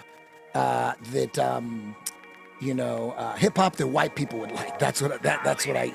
Yeah, I've been listening to your stuff. Yeah, that's my specialty. Gracie Veterano, old family first, fam. Taught the world to swing that double-edged sword. It works, fam. BJJ from GJJ, like Cool Herc gave birth to what your DJ plays. But despite the lineage, I will never be closed-minded. Refuse to see beyond the lines, you go blind. Rocker travels the 10th planet, I flow free. I'm welcome on mini-mats, gi to no gi. Though my branch traces roots to the original tree. Roots sprouted from the original seed. Water with blood, sweat, and tears, spotlight with sunlight. That tree became a forest, Tudo done right. Then Hoist dominated them all in one night. And hate song hasn't been beaten in one fight. Flow with the go, in a hit on an holly note. That to continue to win, we must continue to grow. Let's go! We did it, mama, we did it. We did it for the love of the game. We did it, mama, we did it. I did it for, yes. We did it, mama, we did it. The game will never be the same. We did it, mama, we did it. I did it for. Triumphant, born with pride and abundance. Look up to the sky, hide a little smile and amusement. Never grow accustomed to losing, live and die for the love of this music. Cabela thrives when the times are the toughest and truest. Keep in mind when the universe gets aligned. When the remnants of this verse are injected into your spine. The evidence of this platform, we rock it all the time. Better in what we stand for, the anchor and the line straight. Slap on the choke if anybody provokes. I'm in it to win and repping for my fam and my folks. They say just rap now, man, this is murder he wrote. It's like Mickey D's on the streets. If you look in the coat, you can compound your creed with an image of hope. Study the foul physics of falsified gimmicks. Rise and fall with it and try to ride different. Your life ain't worth living if you ain't got vision. Come on. We did it, mama. We did it. We did it for the love of the game. We did it, mama. We did it. I did it for. Yes. We did it, mama. We did it. The game will never be the same. We did it, mama. We did it. I did it for. Fucking alliance and tech planet rocking with Irish science. Silencing all these idiots caught up in all their ignorance. 2 clans fighting under the same banner. We all got love for this ground game and that's all that matters. In the balance of the teachings of the Grand Master. I'm trying to master the system, that's what I'm after. And stay true to the craft, for spark trees to relax. Old school lyrical lacing the track. And I'm working the angles on me sharp and precise, man. Back in the day when I was learning to rockin' this mic. Paying homage to the classic shit. Dilated, undisputed heavyweights reppin' Los Angeles. And yeah, I do this for the 213. Historical flip down, you know I'm with that G. So fire in the hole, slick with the flow. High caliber rappers is here to shatter the fucking mold. Come on. We did it, mama. We did it for the love of the game. We did it, mama. I did it for.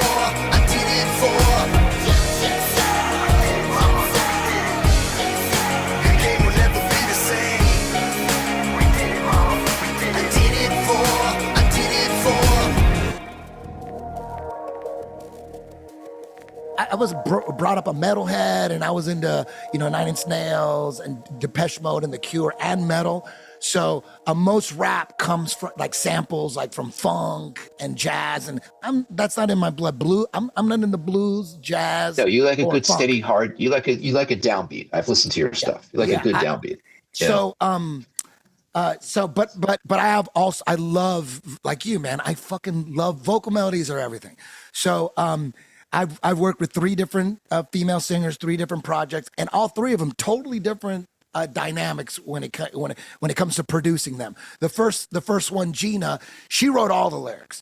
She can write 11 songs. She could freestyle. She could just take a mic and freestyle. So I like that. I like, if I don't have to write the lyrics, that's fine. I just arranged the vocal melody. She didn't know how to really compose songs, so I would just record her. I would loop a track and just record her for an hour, and then I would arrange it. Then I go sing this here, sing there. But she wrote all the lyrics, and it was a great working dynamic.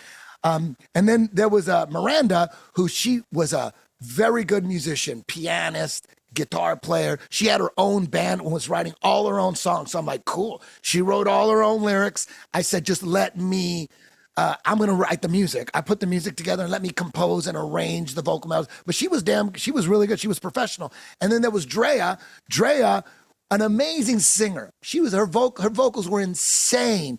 She didn't want to write lyrics. She didn't want to write vocal melodies. She had no interest in that. So I'm like, okay, because I write lyrics, and I'm not the most prolific guy. I don't like write lyrics all day, but I do write lyrics. I do write songs. So I go, oh, she'll do my songs. So it was like 3 different dynamics, and it all worked together. I would rather have the singer write their own shit, because that's what the fans, they want to know that the singer wrote those lyrics, and they come from the singer's heart. When they find out that someone else wrote those lyrics, sometimes, not everybody even finds that out. Most people aren't even interested, but when they do find that out, like, damn, they didn't even write the lyrics. It's always better when the singer writes the lyrics, right? Yeah. For music heads, you want, like if you found out Axl Rose didn't write any of the lyrics, you're like, oh my God, he didn't write any lyrics. Yeah, And then Ozzy, that's an anomaly. He didn't write any lyrics, but he wrote the vocal melodies, which is the most important part. He would go up to Bob Daisley, who was a bass player. Bob Daisley wrote all the lyrics,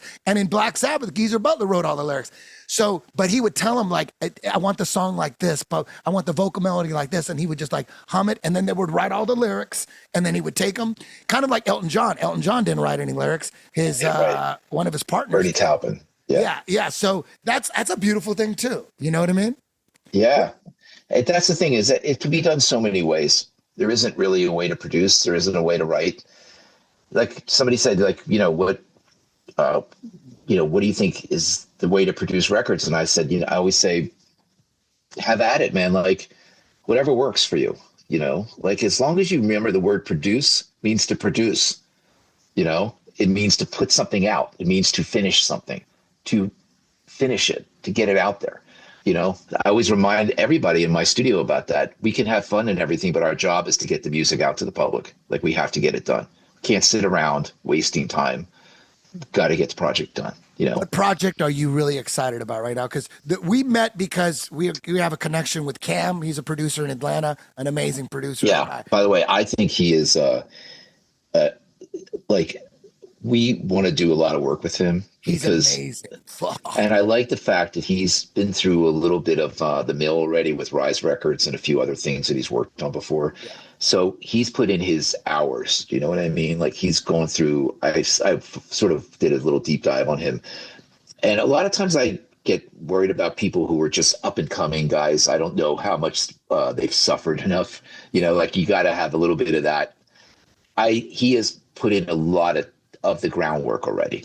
And you can tell because he's super creative, but behind all of it is he understands song arrangements really well. Yes. Basic stuff, the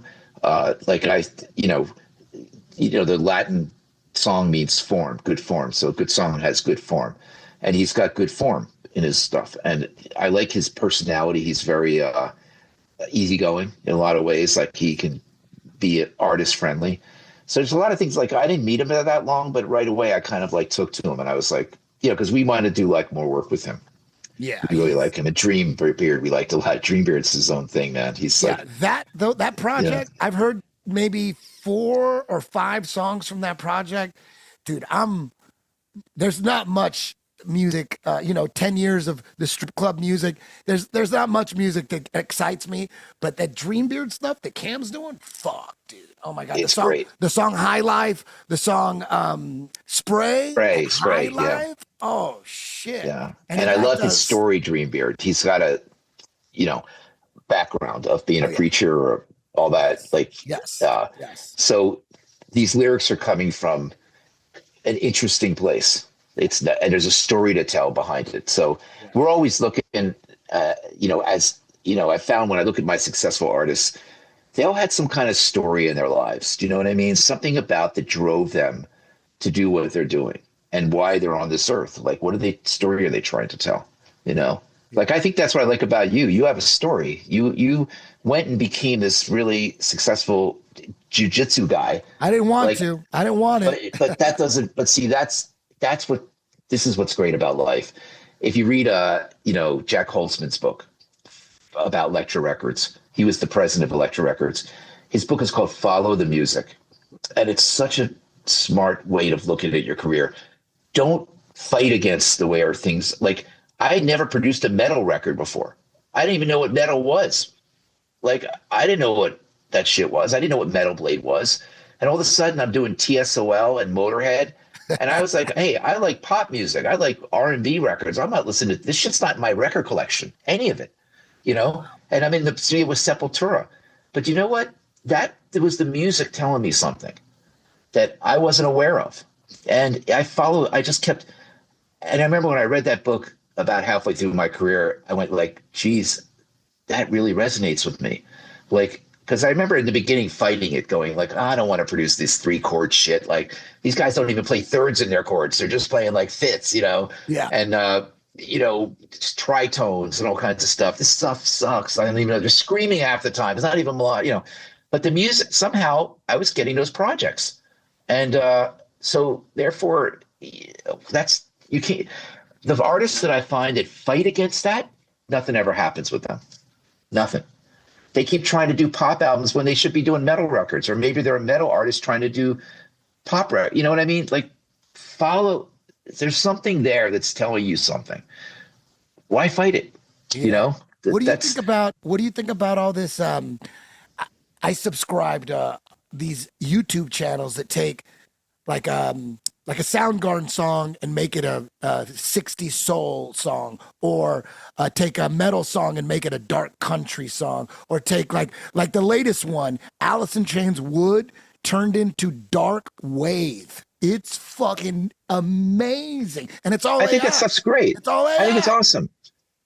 You know what? If you took Mozart from the 1700s, it's played by 700 different orchestras, 70 different ways. It's the same thing. Yeah. It's just interpreted by different conductors and different musicians and different places and different arrangements. So we're doing the same thing with music now. Yeah. It's great. We're figuring out that because one of the projects, when I thought I was going to take over the music business, I really didn't. I had all these projects as a producer, you know what I mean? Because mainly I think of myself as a producer. I put together songs. I'm in a band too, but that's like a joke band. It's like, I do comedy music too. I do music that's like funny lyrics and shit. That's what I think. But generally I like to produce. And one of the projects I always had is like, I'm going to take all these deep cut metal ballads that nobody knows about, that they weren't hits, and I'm going to turn them into, I'm going to put together I'm going to find a country singer and put a whole album and have them cover all these metal ballads and turn them into country. That was the thing for like 20 years I had in the back of my head. Now with AI, that's all like possible like that now. I'm like, oh my God, look at all these amazing songs. Like, you've heard Pat Boone's record, right? Pat Boone does metal. Oh, really? They turned Pat Boone into metal? Really? Oh, it's awesome. Well, that was like 20 years ago. For real. He did it with a full orchestra. Oh, I didn't even know that. He does Enter Sandman. It's hilarious. I had no idea. Pat Boone? Yeah, you got to go on Spotify and look it up. Yeah, shit. Pat Boone. Oh, shit. You know what I find? When they're taking metal songs and turning them into like 60s soul, I was never really into 60s soul, and I could appreciate how it sounds. And if I got introduced to 60s soul with like a Black Hole Sun or something like that, maybe I would like it or something. But what I really like though is I like the metal songs turned into dark country, and metal songs turned into dark wave. That's what I really like. And you know what it shows you?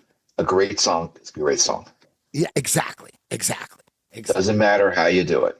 Yeah. Yeah. You could do it any 6,000 different ways. Yep. And it's still great. I always tell my artists in the studio, don't aim for every blade of grass out there when you're trying to hit the ball. If it's a great song, the ball can go left, center, right. It doesn't matter. It's a hit. It doesn't matter where it goes. You know, a great song is going to be beyond all that limitation. So look how many times what was the most covered song of all time. I think it's like White Christmas or something like that. I mean, it's done so many ways. How about Hey Joe? Hey Joe, like it's been covered so much that nobody even knows who originally wrote it. Yeah, great song too. I've done that song when I was a kid. Everyone thinks Jimi Hendrix wrote that. It was like it was a song everybody played back. It's an old blues song. Yeah. I remember I just my wife convinced me to do a tour of the old recording studios. So about a month and a half ago, I flew to Nashville and I went to all the studios, and I went to Muscle Shoals, and then I went to Fame, and then we went to Elvis's place where we got a tour of Graceland. Oh, nice. And we went to Sun Studios. And I got to see all the old studios, and it was so cool to see all that stuff, like where these great records were made, conceived of and made, like where they recorded, Leonard Skinner's, Freebird, like I heard the demo of Freebird, wow, which was done like, on a piano as opposed to an organ. Like, it's so cool because I mean, these songs are timeless songs. They'll outlive all of us. That stuff. The magic. Yeah, I gotta go soon. By the way, I got a singer coming like 10 minutes. Before you go, what should we be looking for from Judge and Jury Records? What is the next? What are you most excited about? I think that our upcoming, we're going to do a Hoop Spank album. We're working with them, and we signed Butcher Babies. We also signed Alien Ant Farm. Oh, so we're going to be doing new music from artists that haven't put out a lot of new music. And I've worked with some of these artists before, like Hoop Spank, and but Butcher Babies, we've developed Butcher Babies over the course of a year, and we're now going to be putting out their first full-length album. And we have the stuff coming from Cameron stuff with the record he did with Mixie, Stitched Up Hearts record that Cameron did. And we are now the kind of go-to rock label, which we weren't trying to be, actually. Neil and I were just interested in producing a bunch of stuff. And then my son, Grady, who never really wanted to be in the music business, but actually took to it pretty well, but not on the creative side, more on the business side. So he has a staff of about 8 people that run the back stuff, like all the social media marketing and all that stuff. Yeah. So we've done really well with these artists. And I think it's just because from the top on down, from Neil and I on down, it's all about the music. We try to keep it super focused on that.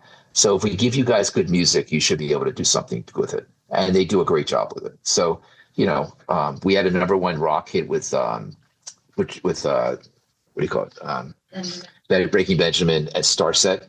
Yeah. So, I'm staying in here, by the way. This is my safe spot.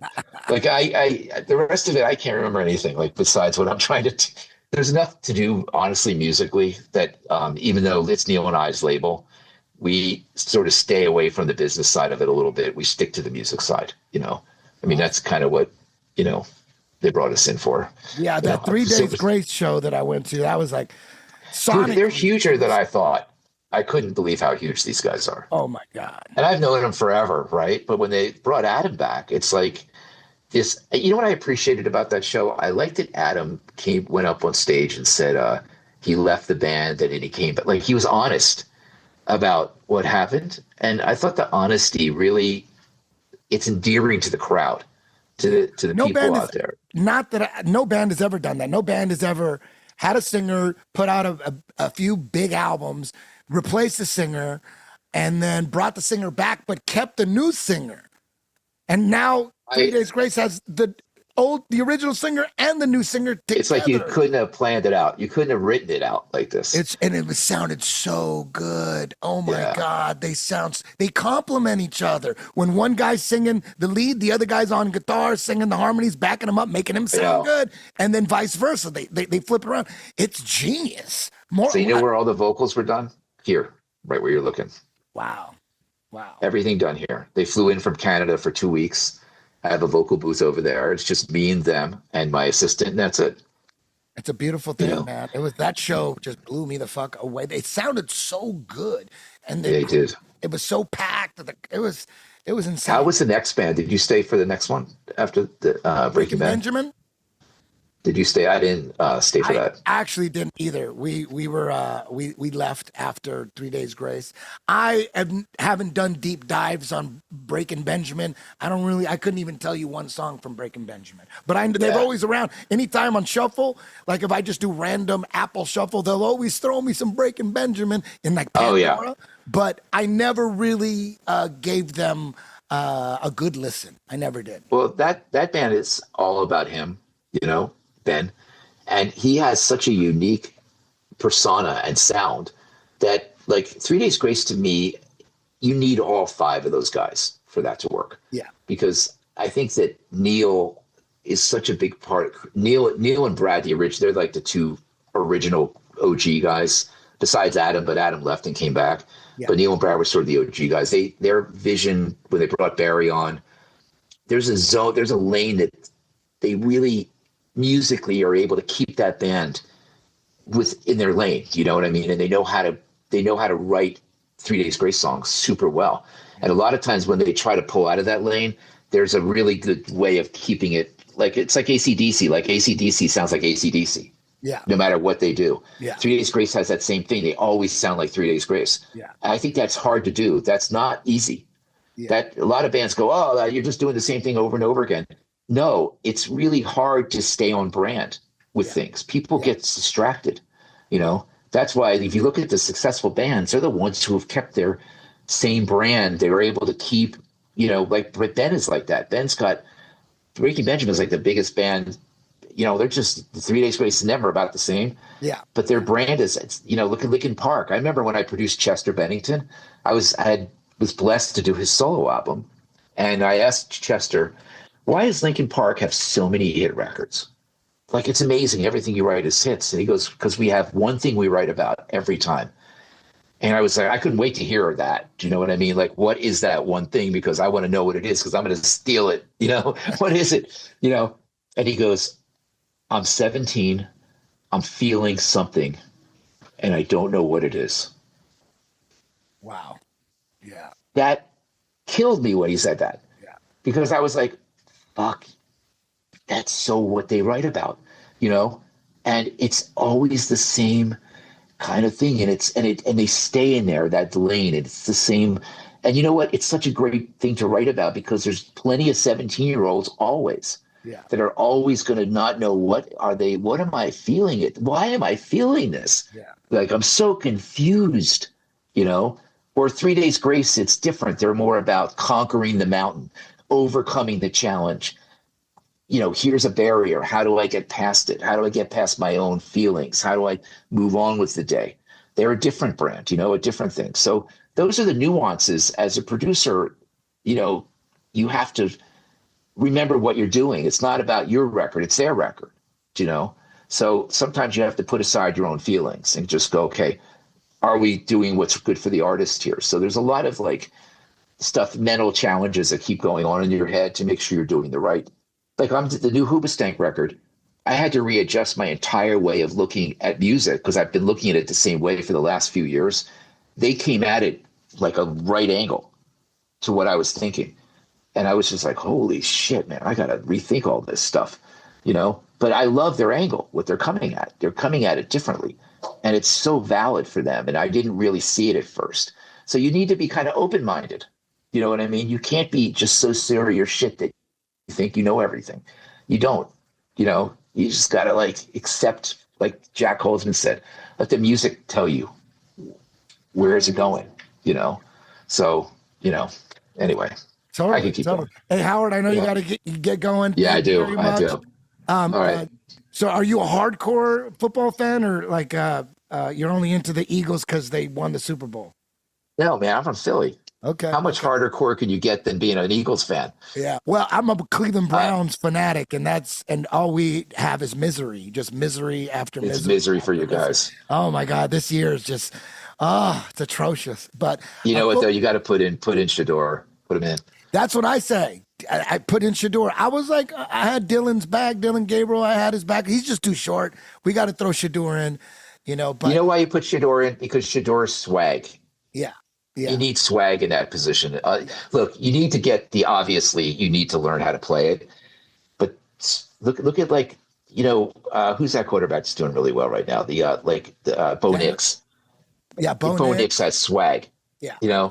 These guys come in with you think they're going to win. You know what I mean? But the crazy thing is, it's the swag that kind of made him drop from a potential first-round pick to a fifth-round pick, because the league was like, you know what, this guy comes with too much baggage, with Dion, his dad, with all the legendary, the big chains and all that. It kind of turned off the owners. We should hang out at some point. You live around here. I'm in Sherman Oaks. I'm right here. Yeah, exactly. Anytime you want to hang out, you'll come by the studio and you just hang out with us there. Fuck yeah. Are you kidding me? We'll throw you on a song. We'll just throw you in there in the vocal booth. Dude. Just do something. Let me know when, dog. I'll go right now. Just let me know when. Thank you very much, man. You have a good session, and we'll talk soon. Okay. All right, then. Bye. The Jiu Jitsu Dojo is the ultimate training ground for life. Jiu Jitsu will accelerate the evolution of your being, your consciousness, your soul. Through this amazing art, you will prove to yourself that you can master anything you set your mind to. Happy birthday, Eddie Bravo. I leave for Brazil tomorrow. Are you the Fear Factor guy? I'm like 6 pounds over. Time to sweat it out. Just imagine someone that has no idea how different your game is.